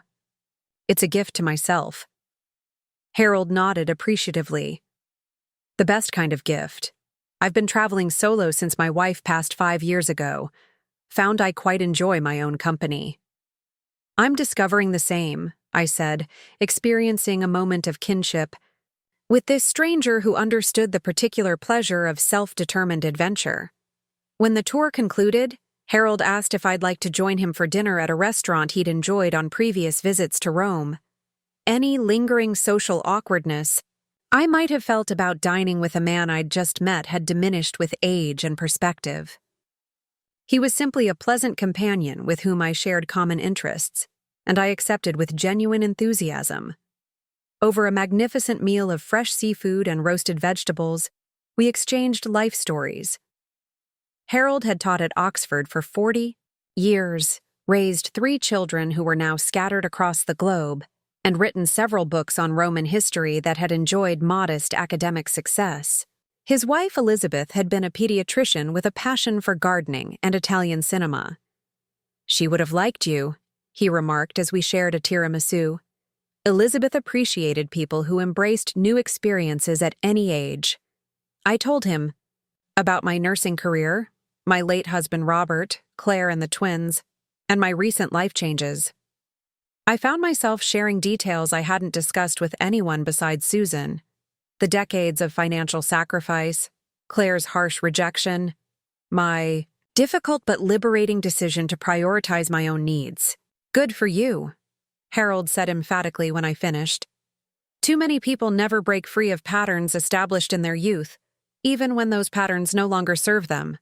Takes courage to chart a new course. We parted after dinner with a warm handshake and promises to stay in touch.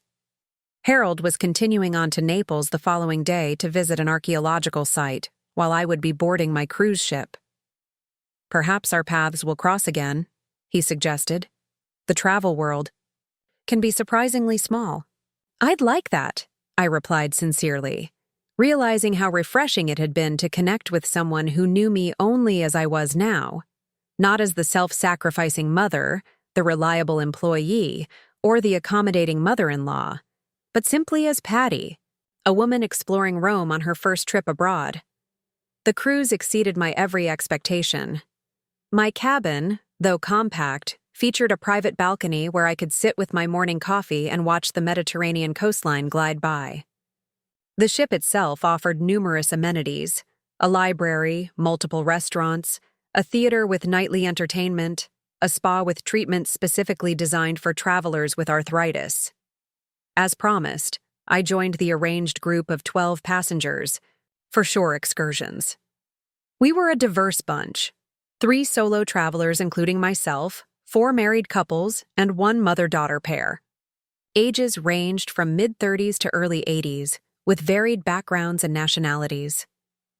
What united us was a shared enthusiasm for exploration and a willingness to adapt to one another's paces and preferences. Diana, a retired professor from Vancouver, became my closest companion. At 72, she had been traveling solo for decades, ever since a divorce in her 40s had prompted her to reclaim her independence. Her practical advice and wry humor made her the perfect traveling partner. Never wait for the perfect moment or the perfect companion, she advised as we explored the ancient ruins of Ephesus. Life's too short and the world's too big. If you want to go, go. You can always find someone to take your photo. In Santorini, we hired a local guide to take us beyond the tourist-heavy areas to authentic villages where elderly Greek women still made traditional crafts by hand. In one such village, I purchased a delicate lace tablecloth, created by a woman whose gnarled fingers mirrored my own arthritic hands. Though we couldn't communicate through language, we shared a moment, of understanding as she demonstrated her technique, working through pain to create beauty. Each port offered new wonders: the vibrant markets of Istanbul, the medieval architecture of Rhodes, the stunning coastlines of the Italian Riviera. I filled my journal with observations and collected small treasures for the twins. A hand-painted ceramic plate from Greece for Emma, a carved wooden puzzle box from Turkey for Ethan. On Christmas morning, I woke early and stepped onto my balcony to watch the sunrise over Crete. The sky transformed from deep indigo to brilliant orange, painting the distant mountains in golden light. I thought about Christmases past, cooking elaborate meals in Claire's kitchen, wrapping last-minute gifts, ensuring everyone else's happiness while barely registering my own. Later, as promised, I FaceTimed with Claire and the family. They gathered around their tree in matching pajamas, exclaiming over the backdrop of ocean visible through my balcony door. "Merry Christmas, Grandma!" the twins shouted, waving excitedly. "Are you having fun? Did Santa find you on the boat?" I laughed, displaying the small gift basket the cruise line had delivered to all passengers that morning. "He certainly did, and I have special treasures for both of you when I return." Claire leaned closer to the screen, studying my face. "You look different, Mom," she remarked. "Relaxed, happy." "I am," I confirmed simply. "I'm having a wonderful time." After showing me their favorite gifts and describing their Christmas Eve activities, the twins wandered off to play with their new toys. Michael excused himself to check on dinner, leaving Claire and me in a moment of relative privacy. "I miss you," she admitted softly. "It's strange not having you here." "I miss you too," I replied honestly. "But this experience has been transformative. I'm discovering parts of myself I never knew existed." Claire nodded thoughtfully. "I can tell. There's something different about you, beyond just looking rested. You seem more present, more fully yourself." Her observation touched me deeply. That's exactly how it feels. Like I'm finally occupying my entire self, not just the parts that serve others. "I'm happy for you, Mom," she said, and I could see she meant it, despite the complexity of emotions behind her words. Really, truly happy. After we disconnected, I spent a quiet moment reflecting on our conversation. Claire was trying, genuinely trying, to adjust to our new dynamic. Her acknowledgement of my happiness, without immediately centering her own needs or experiences, represented significant growth. We were both evolving, learning to love each other in healthier ways. New Year's Eve found our ship docked in Naples. The cruise line had arranged a spectacular celebration, a formal dinner followed by dancing under the stars on the top deck, culminating in a champagne toast at midnight, with the lights of the city twinkling in the distance. Diana insisted we prepare properly for the occasion, dragging me to the ship's boutique to purchase cocktail dresses neither of us would have worn in our everyday lives. "When else can we justify sequins and chiffon?" she argued as I hesitated, over a midnight blue gown with subtle beading. "We're literally sailing off the coast of Italy on New Year's Eve. If not now, when?" Persuaded by her enthusiasm, I bought the dress, along with silver heels low enough to accommodate my arthritic feet, but elegant enough to feel special. The ship's salon helped with my hair and makeup, creating a softer, more glamorous version of my usual practical style. When I caught my reflection in the cabin mirror before dinner, I barely recognized myself. Not because of the fancy dress or carefully arranged hair, but because of the confidence in my posture, the spark in my eyes, the ease in my smile. I looked like a woman who knew her own worth, who occupied space unapologetically, who expected to enjoy herself at a celebration rather than ensuring everyone else's enjoyment first. The evening was magical. Our little tour group claimed a large table with a perfect view of both the dining room's grand chandelier and the starlit ocean beyond the windows. Wine flowed freely, accompanying course after course of exquisite cuisine. After dinner, we moved to the top deck, where a live band played everything from classic jazz standards to contemporary pop hits. To my surprise, I found myself accepting dance invitations. From Harold, who had unexpectedly reappeared on our cruise after his Naples explorations. Couldn't resist joining the journey, he explained with a grin.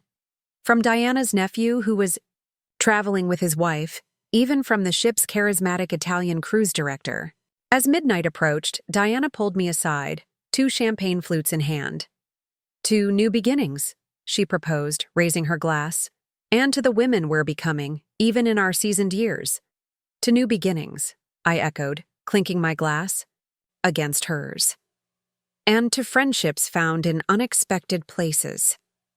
The sky exploded with fireworks as the clock struck 12, their brilliant colors reflecting off the dark water below. Cheers erupted across the deck, strangers embracing, couples kissing, everyone united in that universal moment of hope that accompanies a fresh calendar year. Harold appeared at my side, offering a gentlemanly kiss on the cheek. "Happy New Year, Patty. May it bring you even more adventures and discoveries." "And to you," I replied warmly. "Thank you for being part of this one." Later, back in my cabin, I composed a message to Claire and attached a photo Diana had taken of me against the backdrop of fireworks, champagne glass raised in toast. "Happy New Year from the Mediterranean. Entering 2025 with gratitude for the past and excitement for the future. Love you all." As the cruise neared its conclusion, I found myself neither eager to return home nor reluctant to leave the ship. Instead, I felt balanced between worlds, appreciative of the extraordinary experiences I'd enjoyed and equally ready to incorporate what I'd learned into my everyday life back home. On our final night aboard, our tour group gathered for a farewell dinner. We exchanged contact information, promised to share photos, and made tentative plans for future travels together. Diana and I had already discussed a potential river cruise through Central Europe the following autumn. Harold had invited me to attend a classical music festival in Vienna, where he served on the advisory board. Even the youngest couple in our group, Jason and Maria from Seattle, had urged me to visit them if I ever traveled to the Pacific Northwest. "You know what amazes me most about this trip?" I mused as we lingered over dessert. "Not the ancient ruins or the beautiful coastlines, though they were incredible. It's how quickly I've adapted to seeing myself differently, as someone worthy of experiences like this, as someone capable of creating connections wherever I go." "That's the true gift of travel," Diana agreed, raising her wine glass. "It reveals who you really are when stripped of familiar contexts and expectations." "To discoveries," Harold proposed, "both of new places and of ourselves." We all raised our glasses, united in appreciation of journeys both external and internal. When I finally returned home in early January, I arrived with far more than souvenirs and photographs. I carried a profound sense of recalibration, a clearer understanding of who I was beyond the roles I'd played for others, a deeper appreciation for my own resilience and adaptability, and a newfound confidence in my right to pursue joy on my own terms. Claire and the twins met me at the airport, bearing welcome home signs decorated with glitter and hand-drawn cruise ships. Emma clung to me immediately, chattering about everything I'd missed during the holidays. Ethan hung back slightly, suddenly, shy after our separation, then rushed forward to show me a new cookbook he'd received for Christmas. "You look amazing, Mom," Claire remarked as we walked to the parking garage. "The Mediterranean obviously agrees with you." "I think it's less about the location and more about the perspective," I replied, though the Mediterranean certainly didn't hurt. At my condominium, everything was exactly as I'd left it, yet somehow it all looked different to my travel-enriched eyes. My space felt both more precious, a sanctuary I'd created for myself, and less defining. I now knew I could be comfortable anywhere, could adapt to new environments, could trust myself to navigate unfamiliar territory. The twins explored eagerly, exclaiming over the souvenirs I'd brought them and begging for stories about each port of call. I obliged, describing Greek donkeys carrying tourists up steep cliffs, Turkish markets overflowing with spices and textiles, Italian gelato consumed while sitting on ancient marble steps. Claire watched this interchange with an expression I couldn't quite decipher, not jealousy exactly, but perhaps a dawning recognition of dimensions to me she'd never fully appreciated before. Her mother, the world traveler. Her mother, the storyteller. Her mother, the woman with experiences entirely separate from her role in Claire's life. After the twins were occupied with their gifts, Claire helped me unpack, asking thoughtful questions about my journey. As we worked, I shared not just tourist highlights but deeper reflections. How liberating it felt to make decisions based solely on my own preferences. How invigorating it was to form connections with people who knew nothing of my past. How empowering it was to navigate challenges without anyone's assistance. "I'm happy for you, Mom," Claire said sincerely as we folded the last of my travel clothes. "And I'm proud of you too. It takes courage to step so completely out of your comfort zone, especially at—" She trailed off, catching herself. "Especially at my age," I finished with a smile. "You can say it. I've earned every one of these years and gray hairs." She laughed, relaxing. "Yes, at your age. Though Diana sounds even more adventurous, and she's got nearly a decade on you."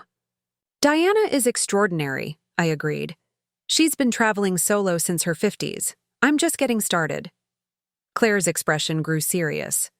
"So there will be more trips?" "Definitely," I confirmed. "I'm already considering options for later this year." She nodded slowly, processing this new reality. "I'm glad. You deserve to see the world, to have these experiences." Her words warmed me deeply. There was no hint of the entitlement or resentment that might have colored such a conversation just months ago. Claire was genuinely supporting my choices, recognizing my right to a life beyond my maternal role. "Thank you, sweetheart," I said, squeezing her hand. "That means a lot." As Claire and the twins prepared to leave, Emma tugged at my sleeve. "Grandma, is it okay if I come over tomorrow after school? I want to show you my new book and hear more about the Greek islands." "Of course," I agreed readily. "We'll have a special afternoon together." Ethan perked up immediately. "Can I come too? I want to hear about the food in all the countries. Maybe we could try cooking something you ate on your trip?" I glanced at Claire, seeking her approval for this. "Spontaneous plan?" She smiled and nodded. "I can drop them both off around 4. Michael has a late meeting anyway, so there's no rush to pick them up." After they left, I moved through my quiet condominium, reacquainting myself with the space I'd so carefully created. I unpacked my treasures, a small watercolor of Santorini purchased from a street artist, handcrafted olive oil soap from a family-owned shop in Crete, a delicate glass paperweight from a Venetian workshop.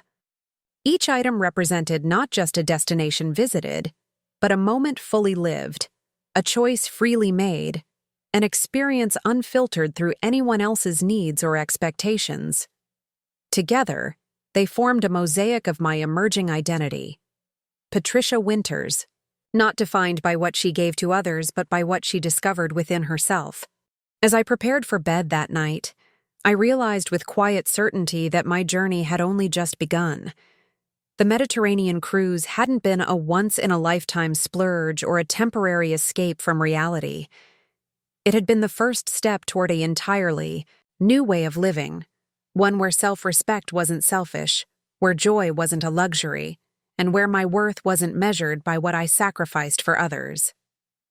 The woman who had once been called just a burden had transformed into something else entirely, not through wealth or legal documents or property deeds, though those had played their part, but through the profound inner shift that happens when someone finally recognizes their own intrinsic value. That night, I fell asleep with a smile on my face and dreams of future adventures filling my mind. The journey ahead might not always be smooth. Relationships would still require navigation. Health challenges would still arise. Old habits would still occasionally resurface, but I would face it all with newfound clarity and confidence. I was no longer just Claire's mother, the twins' grandmother, Robert's widow, or Memorial Hospital's dedicated nurse. I was fully, completely Patricia Winters. And that, I had discovered, was more than enough. Spring arrived with a burst of renewal that matched my inner transformation. The trees in the park across from my condominium exploded with delicate blossoms, and I found myself spending peaceful mornings on my balcony, coffee in hand, watching the world awaken. My regular water aerobics classes had expanded to include Tai Chi sessions twice weekly, another gentle practice that improved my balance while easing joint pain. The nursing scholarship fund I'd established was now fully operational. The university had selected the first 3 recipients, all single, parents pursuing healthcare degrees while balancing family responsibilities. Though I'd ultimately allowed the use of my name for the scholarship, I'd declined the formal recognition ceremony the university had proposed. My philanthropy wasn't about public acknowledgement. It was about creating opportunities for others, facing challenges I intimately understood. Claire had surprised me by expressing interest in joining the scholarship selection committee. "I'd like to be involved," she'd said when I mentioned the program's launch. "If that's okay with you? I think I could offer valuable perspective as someone who benefited from a mother's sacrifices for education." Her offer touched me deeply. It represented not just support for my new endeavor, but a genuine recognition of the value of my past, contributions to her life. "I'd love that," I told her sincerely. "Your insight would be invaluable." My relationship with Claire continued to evolve in subtle but meaningful ways. We'd established a new tradition of monthly mother-daughter days that involved neither the twins nor Michael, just the 2 of us reconnecting as adults with shared history but distinct identities. Sometimes we visited museums or attended concerts. Other times we simply enjoyed long lunches followed by window shopping or walks in the botanical gardens. During one such outing, as we strolled through an art exhibition featuring women painters, Claire asked a question that caught me by surprise. "Mom, if you could go back and do things differently, would you?" I considered her question carefully, watching sunlight filter through the gallery's skylights. "That's complex," I said finally. "There are individual moments I might change, times I prioritized work over presence, or sacrificed my health when it wasn't truly necessary. But the overall path?" I shook my head. "No. Every choice led me here, and here is exactly where I want to be." Claire nodded thoughtfully. "I've been thinking a lot about my own choices lately, about the examples I'm setting for the twins." "What specifically?" I prompted. She sighed, stopping before a vivid painting of a woman standing at a crossroads. "I work constantly. I'm always pursuing the next client, the next project, the next level of success.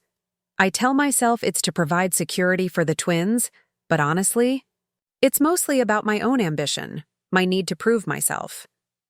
"There's nothing wrong with ambition," I observed. "No, but there's something wrong with never being satisfied, with teaching your children that achievement matters more than contentment." She turned to face me directly. "That's what I learned growing up, not because you told me so, but because I watched you constantly sacrifice your own joy and well-being for what you thought would make me happy." Her words struck me with the force of revelation. I had never considered how my self-sacrificing behavior might have shaped Claire's understanding of what adulthood, particularly female adulthood, should look like.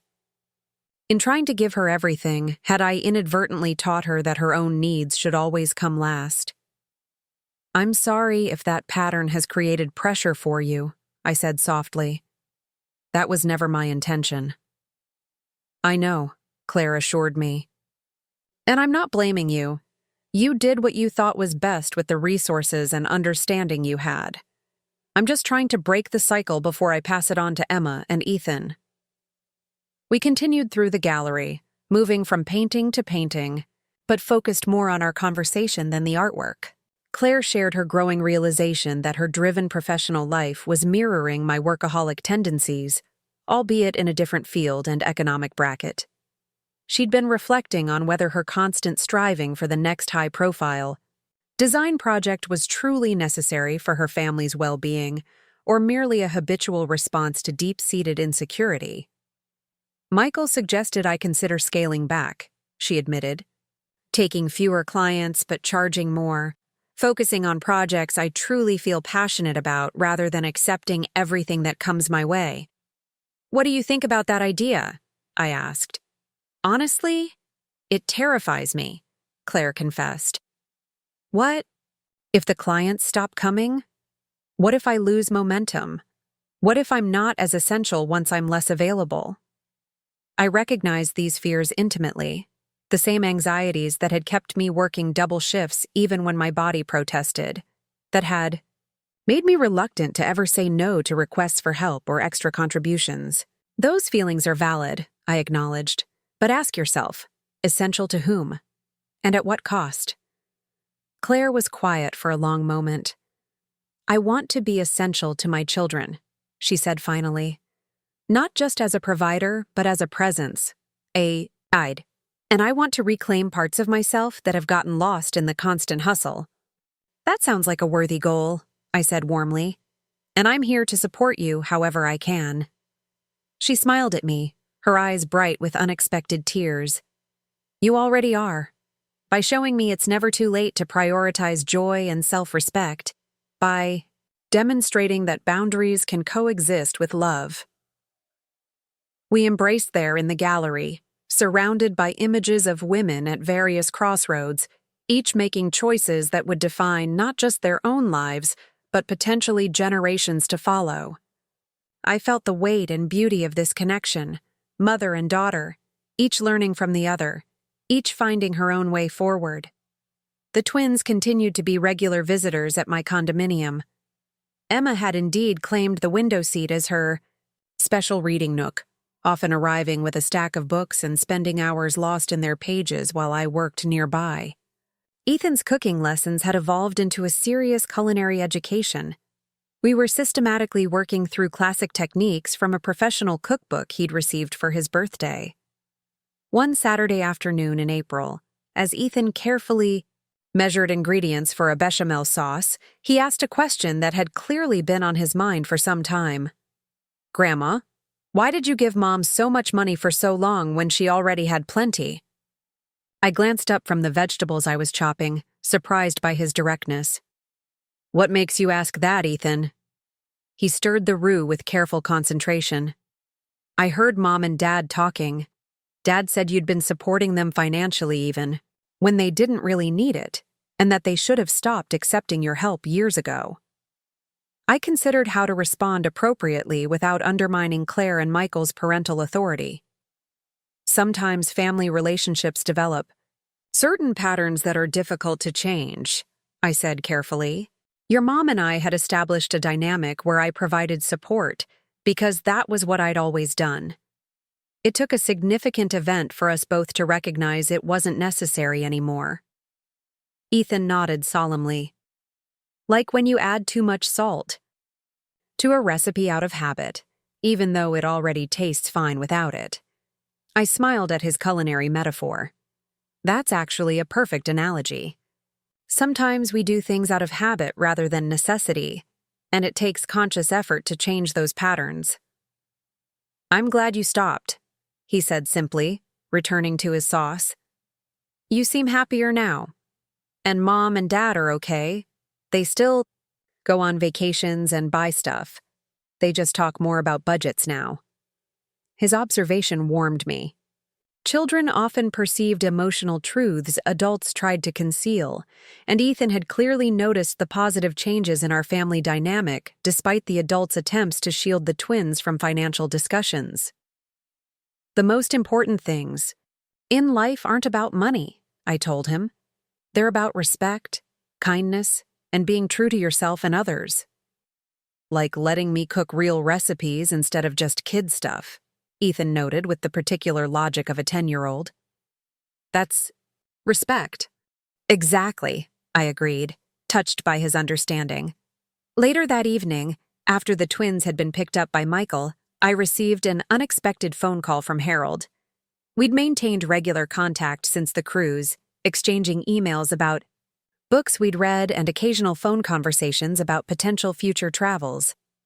"Patty, I hope I'm not disturbing your evening," he began, his British accent slightly more pronounced over the phone.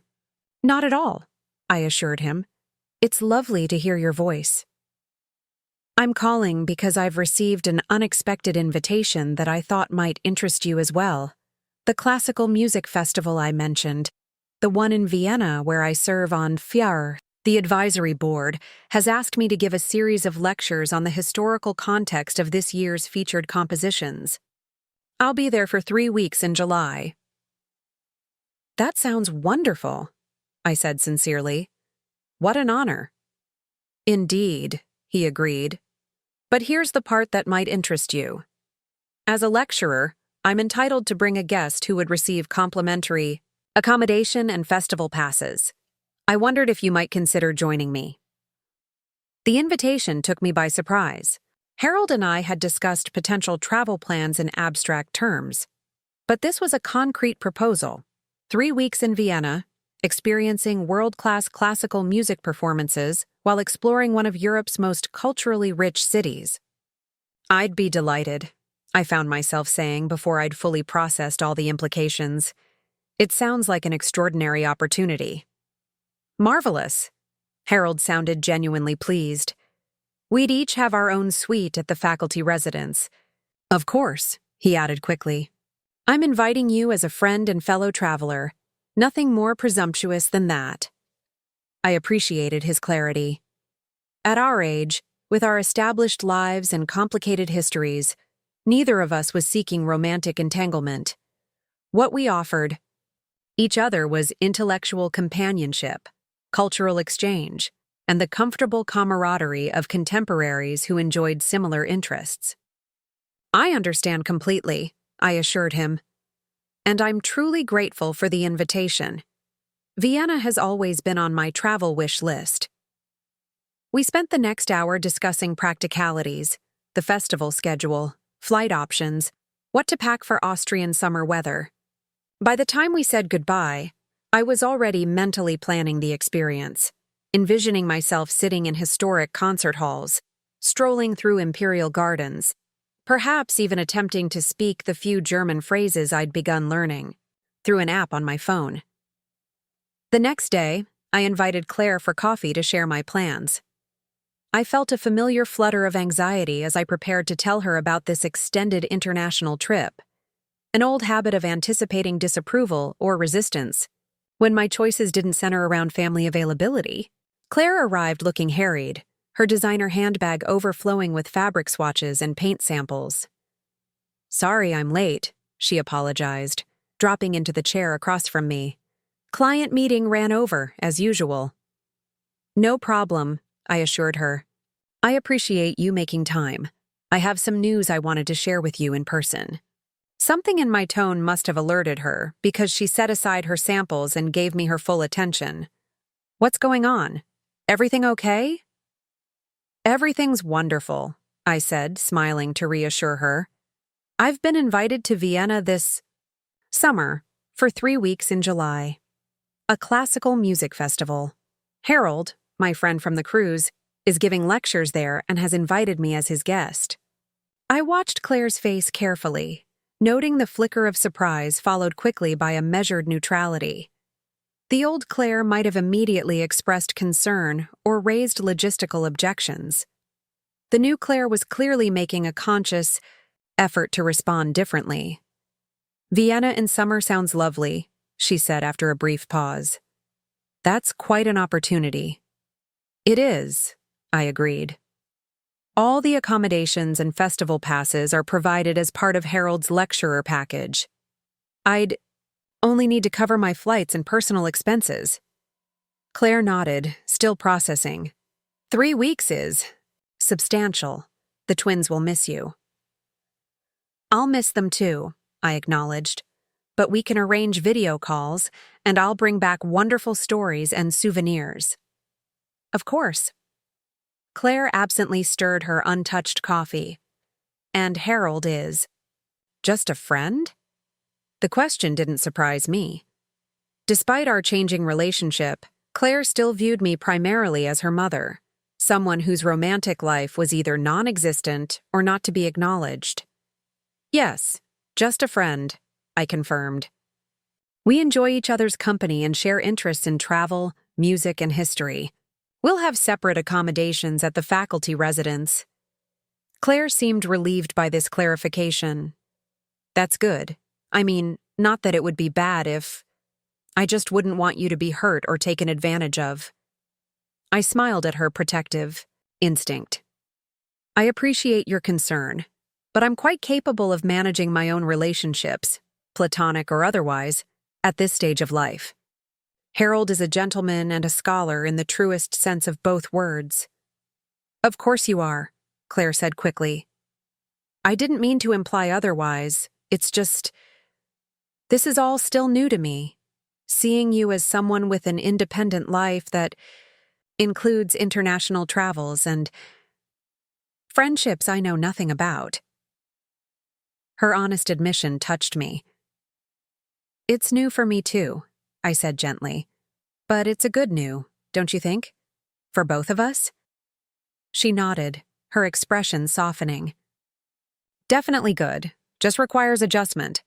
She took a sip of her coffee, then asked more practically, what about your medical needs? Will you have access to health care if needed? What about your medications? This was familiar territory, Claire's concern manifesting as logistical problem-solving. But I was prepared. I've already spoken with Dr. Martinez. She's providing a letter explaining my condition and medications in both English and German, plus extra prescriptions in case mine are lost. My travel insurance covers comprehensive medical care, including evacuation if necessary, though that's extremely unlikely. Claire looked impressed by my thoroughness. You've really thought this through. I have, I confirmed. Learning to travel with my condition was one of the most valuable lessons from the cruise. I know my limitations and how to work around them without missing out on important experiences. Our conversation shifted to more practical matters. What I might see in Vienna beyond the music festival, what souvenirs the twins might enjoy, whether Claire had any professional contacts in European design who might be worth connecting with while I was there. As we prepared to leave the cafe, Claire surprised me with a warm hug. I'm happy for you, Mom. Really? This sounds like an amazing opportunity. Thank you, I said, genuinely touched by her support. That means a lot to me. Just promise you'll send lots of photos, she added. The twins will want to follow your adventures, and so will I. Absolutely, I assured her. You'll probably get tired of all my Vienna updates. She smiled, a genuine expression that reached her eyes. Never. I'm just glad you're getting to experience all the things you put off for so long. As she drove away, I felt a profound sense of gratitude, not just for the exciting opportunity ahead, but for the evolving relationship that allowed me to pursue it without guilt or justification. Claire was growing, just as I was. We were learning together how to love each other without unhealthy dependencies or expectations. The weeks leading up to the Vienna trip passed quickly. I divided my time between practical preparations, shopping, for appropriate concert attire, arranging for my condominium to be checked regularly during my absence, refilling prescriptions, and special moments with the twins and Claire. Emma insisted on helping me research Vienna's literary connections, creating an elaborate map of cafes where famous writers had worked and bookshops worth visiting. You have to go to Café Central, she declared, showing me pictures of a grand Viennese coffeehouse with vaulted ceilings. That's where Freud and Trotsky used to hang out, and you need to bring me back a book in German, even though I can't read it yet. Ethan, predictably, focused on Austrian cuisine. You have to try real Wiener Schnitzel, he instructed seriously. and sacertorta. That's this famous chocolate cake with apricot jam inside. Also, they have these special sausages called Käsekraner that have cheese inside them. Can you believe that? Cheese inside sausage. Their enthusiasm was infectious, their acceptance of my adventure a testament to the new family dynamic we were collectively creating. These children, raised with greater privilege than Claire had known, seemed naturally more accepting of their grandmother as an individual with her own interests and pursuits. A week before my departure, Susan organized a small gathering at her apartment, a combination bon voyage party and early birthday celebration, since I'd be abroad on my actual birthday in mid-July.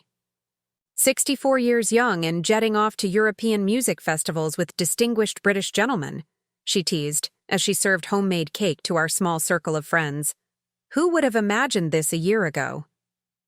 Certainly not me, I admitted, accepting generous congratulations from our mutual friends. Most had known me during my years of constant work and sacrifice, and they seemed genuinely delighted by my transformation. The way I see it, remarked Judith, a retired librarian who had often kept the twins occupied with stories when they were younger. You're making up for lost time, but also creating a new template for all of us, showing us it's never too late to reclaim joy and adventure. I'll drink to that, agreed Howard, Susan's neighbor who had recently begun joining our occasional dinner gatherings. He raised his glass of punch in a toast. To Patty, proving that the best chapters may come later in the book. Everyone raised their glasses, and I felt a rush of gratitude for these friendships that had sustained me through difficult years and now celebrated my emergence into a fuller, richer life. Later, as Susan and I cleaned up after the others had left, she observed quietly, "You know what I love most about all this? You're not just taking trips or spending money.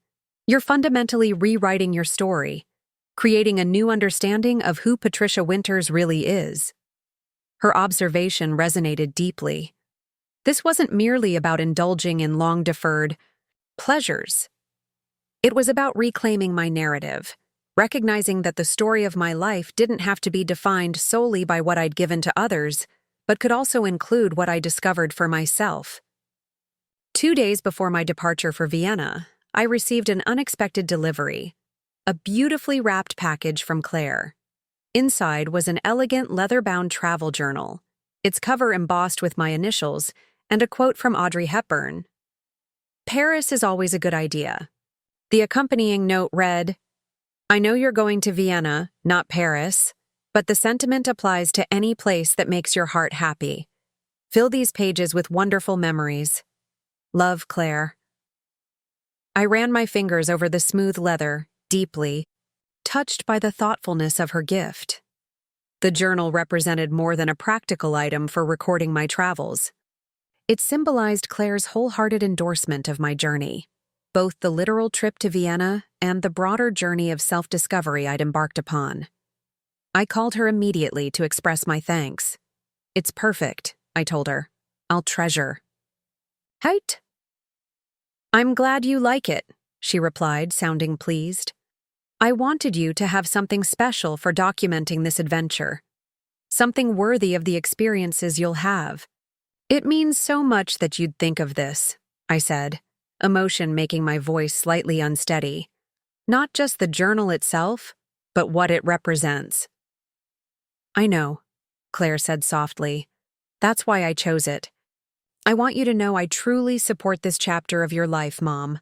No reservations, no hidden concerns, just genuine happiness for you." After we hung up, I sat holding the journal, reflecting on the remarkable transformation in our relationship. Just 1 year ago, Claire had viewed me primarily as a source of practical and financial support, her expectations narrowly defined by what I could contribute to her comfort and convenience. Now she was actively encouraging my independence, celebrating my pursuit of experiences that had nothing to do with her or her family. The change wasn't just in Claire, of course. I had fundamentally altered the dynamic by refusing to continue in the self-sacrificing role I'd assumed for decades. By valuing myself enough to establish boundaries and assert my own needs, I had inadvertently created space for Claire to develop greater empathy and perspective. Our relationship had evolved from one of unhealthy dependency to mutual respect and genuine affection. The day before my departure, I hosted a farewell dinner for Claire, Michael, and the twins. I prepared all their favorite dishes, including the bechamel-based pasta that had become Ethan's specialty during our cooking lessons. We ate on my balcony, enjoying the perfect summer evening as the sun set over the city park. "Will you write to us from Vienna, Grandma?" Emma asked, helping herself to a second serving of roasted vegetables. "Absolutely," I promised. "I'll send postcards from every interesting place I visit, and we can video chat whenever you'd like, time differences permitting." "Can you send pictures of the food?" Ethan requested predictably, especially those cheese sausages and the chocolate. "Cake with jam." "Of course," I assured him. "I'll document every culinary discovery." Michael raised his glass in a toast. "To wonderful adventures in Vienna. May the music be magnificent, the weather perfect, and the company delightful." "Hear, hear," Claire echoed, clinking her glass against mine. "And to many more adventures in the future." As we enjoyed dessert, a strawberry tart using berries from the farmer's market, I found myself observing each family member with a sense of profound contentment. Michael, relaxed and comfortable in my home, helping Emma with her napkin when she dripped ice cream. Claire, animated as she described a recent design project, her habitual tension noticeably diminished. Emma, her nose slightly sunburned from swim lessons, already planning which books she'd bring to read in her window seat next time she visited. Ethan, proudly explaining the technique for the perfect bechamel to his father, his confidence growing with each culinary success. This was family, not the idealized version I'd once sacrificed everything to create, but a real, evolving constellation of individuals with their own strengths, flaws, and journeys. My role had shifted from self-sacrificing martyr to respected elder, from financial safety net to emotional touchstone.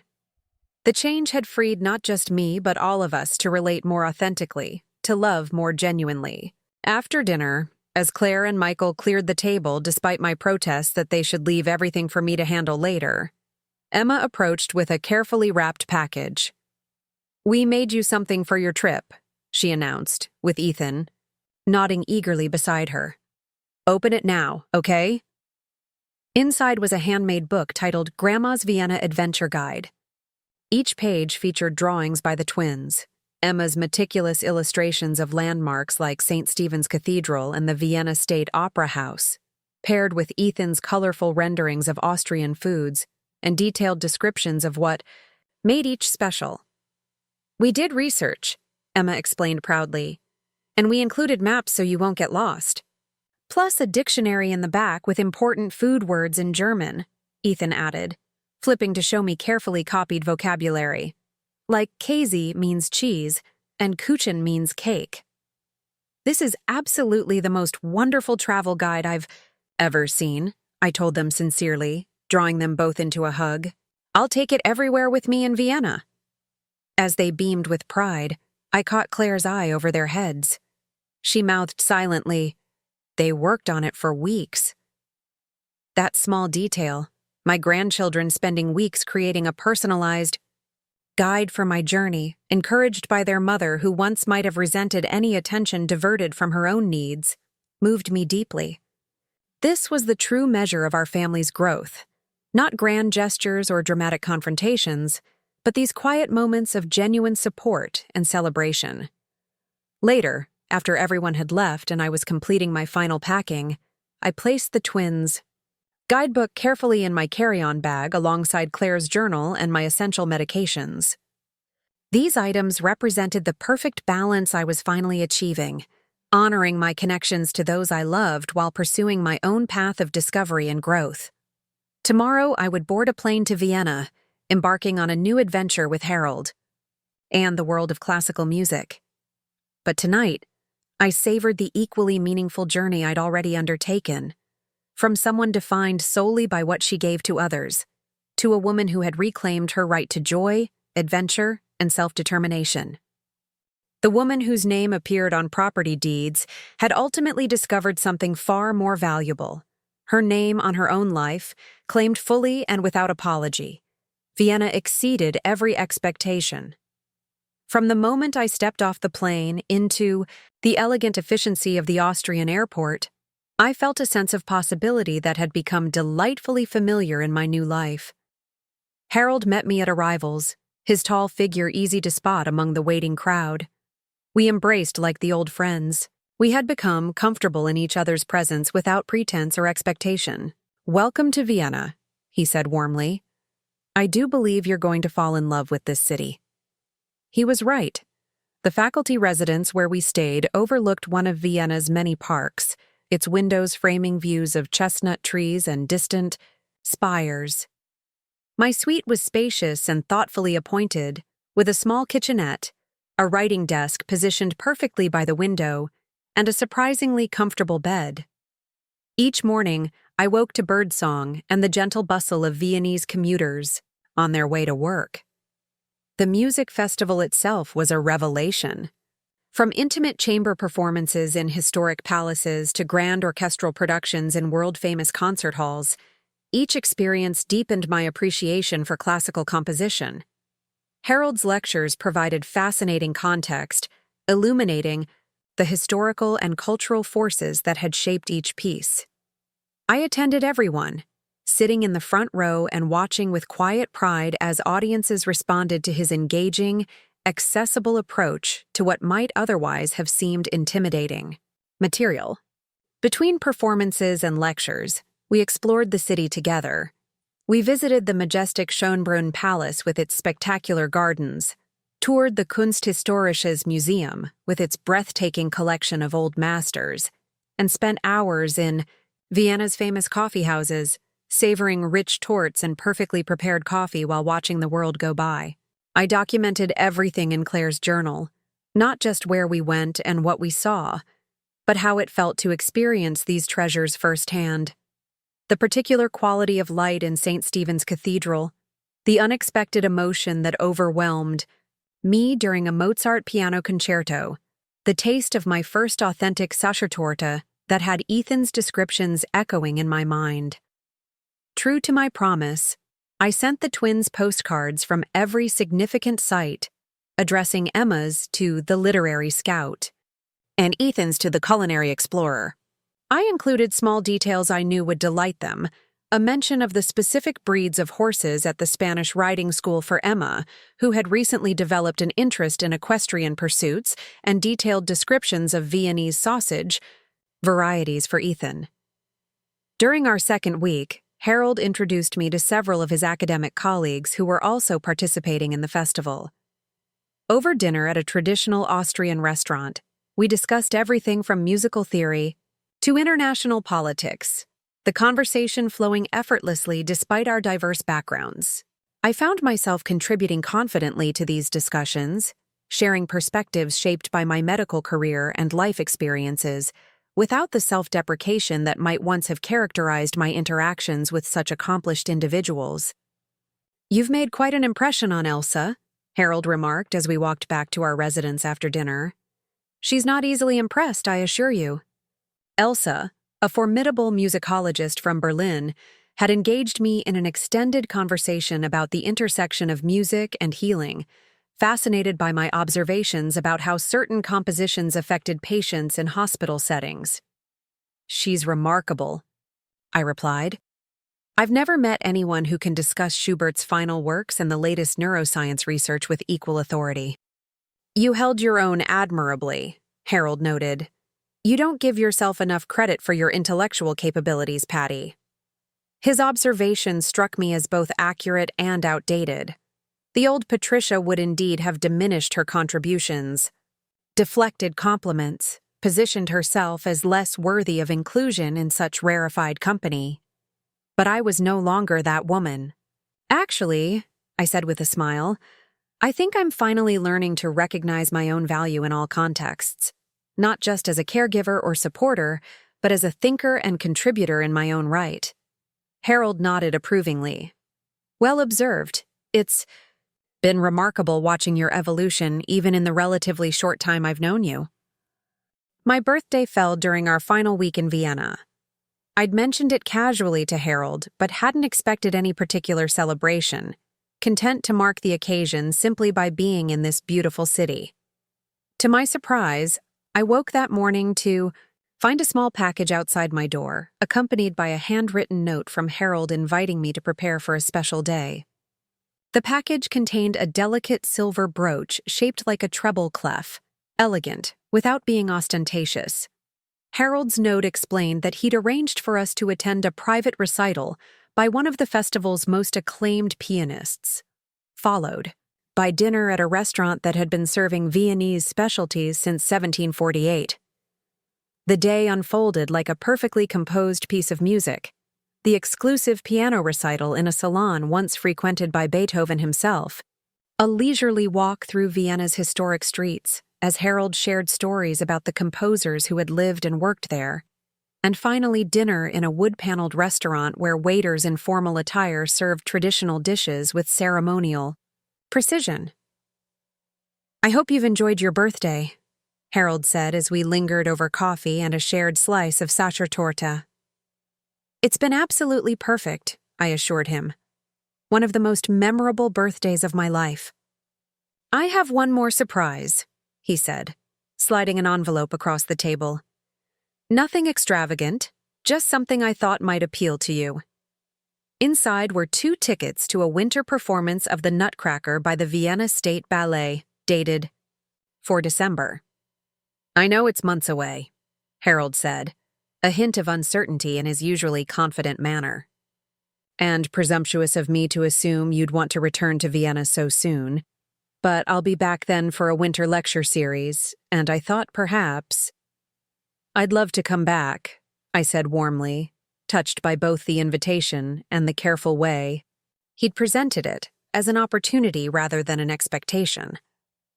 "The Nutcracker at Christmas time in Vienna sounds magical." His face brightened. "Excellent. We could make it a proper holiday experience. The Christmas markets, concerts in St. Stephen's Cathedral, perhaps even a side trip to Salzburg." We spent the remainder of the evening planning this future adventure, our conversation flowing easily between practical considerations and shared anticipation.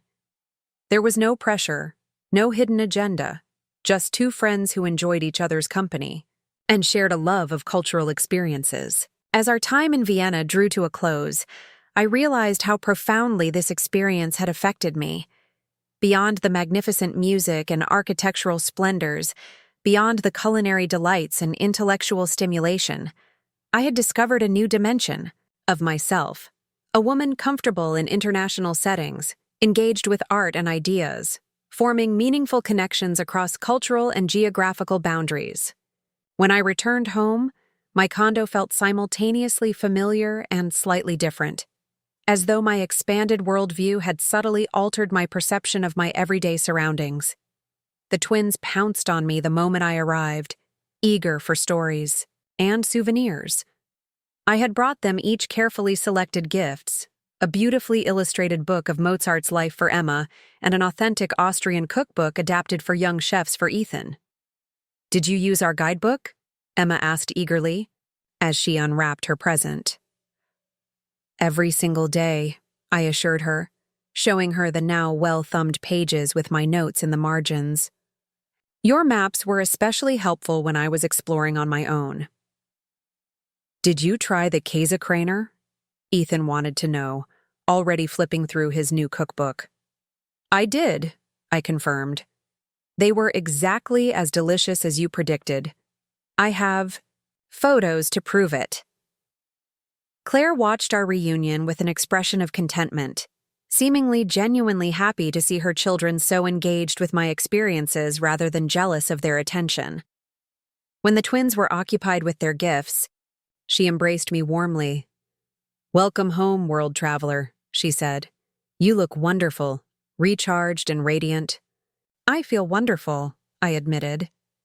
Vienna was everything I hoped for and more. And Harold? She inquired lightly. Was he a good travel companion? The best, I said simply. We're actually planning another trip in December for the Vienna State Ballet's Nutcracker and the Christmas markets. To my surprise, Claire showed no sign of the conflict I might once have expected at this news. No concern about my absence during the holidays. No subtle pressure to prioritize family traditions over personal experiences. That sounds incredible, she said instead. The twins will be disappointed to miss you at Christmas Eve dinner, but we can always celebrate early or late. Or you could even invite Harold to join us when you return. We'd love to meet him. Her generous response moved me deeply. This was the gift I had never anticipated when I first stood up for myself after being called just a burden. Not just my own liberation, but the ripple effects that had transformed my entire family dynamic. Claire had grown from someone who viewed me primarily as a resource to be utilized into a woman who genuinely supported my happiness and independence. The twins were developing a relationship with a grandmother who modeled self-respect and adventure rather than self-sacrifice and limitation. Even Michael had evolved from a somewhat detached son-in-law to a thoughtful ally in establishing healthier family patterns. That evening, alone in my condo after the family had left, I sat on my balcony watching the sunset paint the city in gold and rose. I opened Claire's journal, now filled with Viennese memories, and turned to a fresh page. Instead of recording another travel anecdote, I found myself writing a reflection on the extraordinary journey of the past year. The truest deed to any property, I wrote, is the deed to one's own life, the right to determine its course, to establish its boundaries, to claim its joys without apology or explanation. For too many years, I allowed others to build upon the territory of my existence without recognizing my ownership of that sacred space. The moment I reclaimed that deed, not with anger or bitterness but with clarity and conviction, everything changed. Not just for me, but for everyone whose life intersects with mine. I closed the journal, satisfied with this distillation of all I had learned. From being called just a burden to becoming the author of my own story.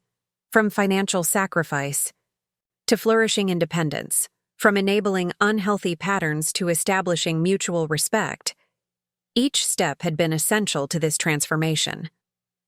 The woman whose name appeared on property deeds had discovered something far more valuable. Her name written boldly across her own life, claimed fully and without apology.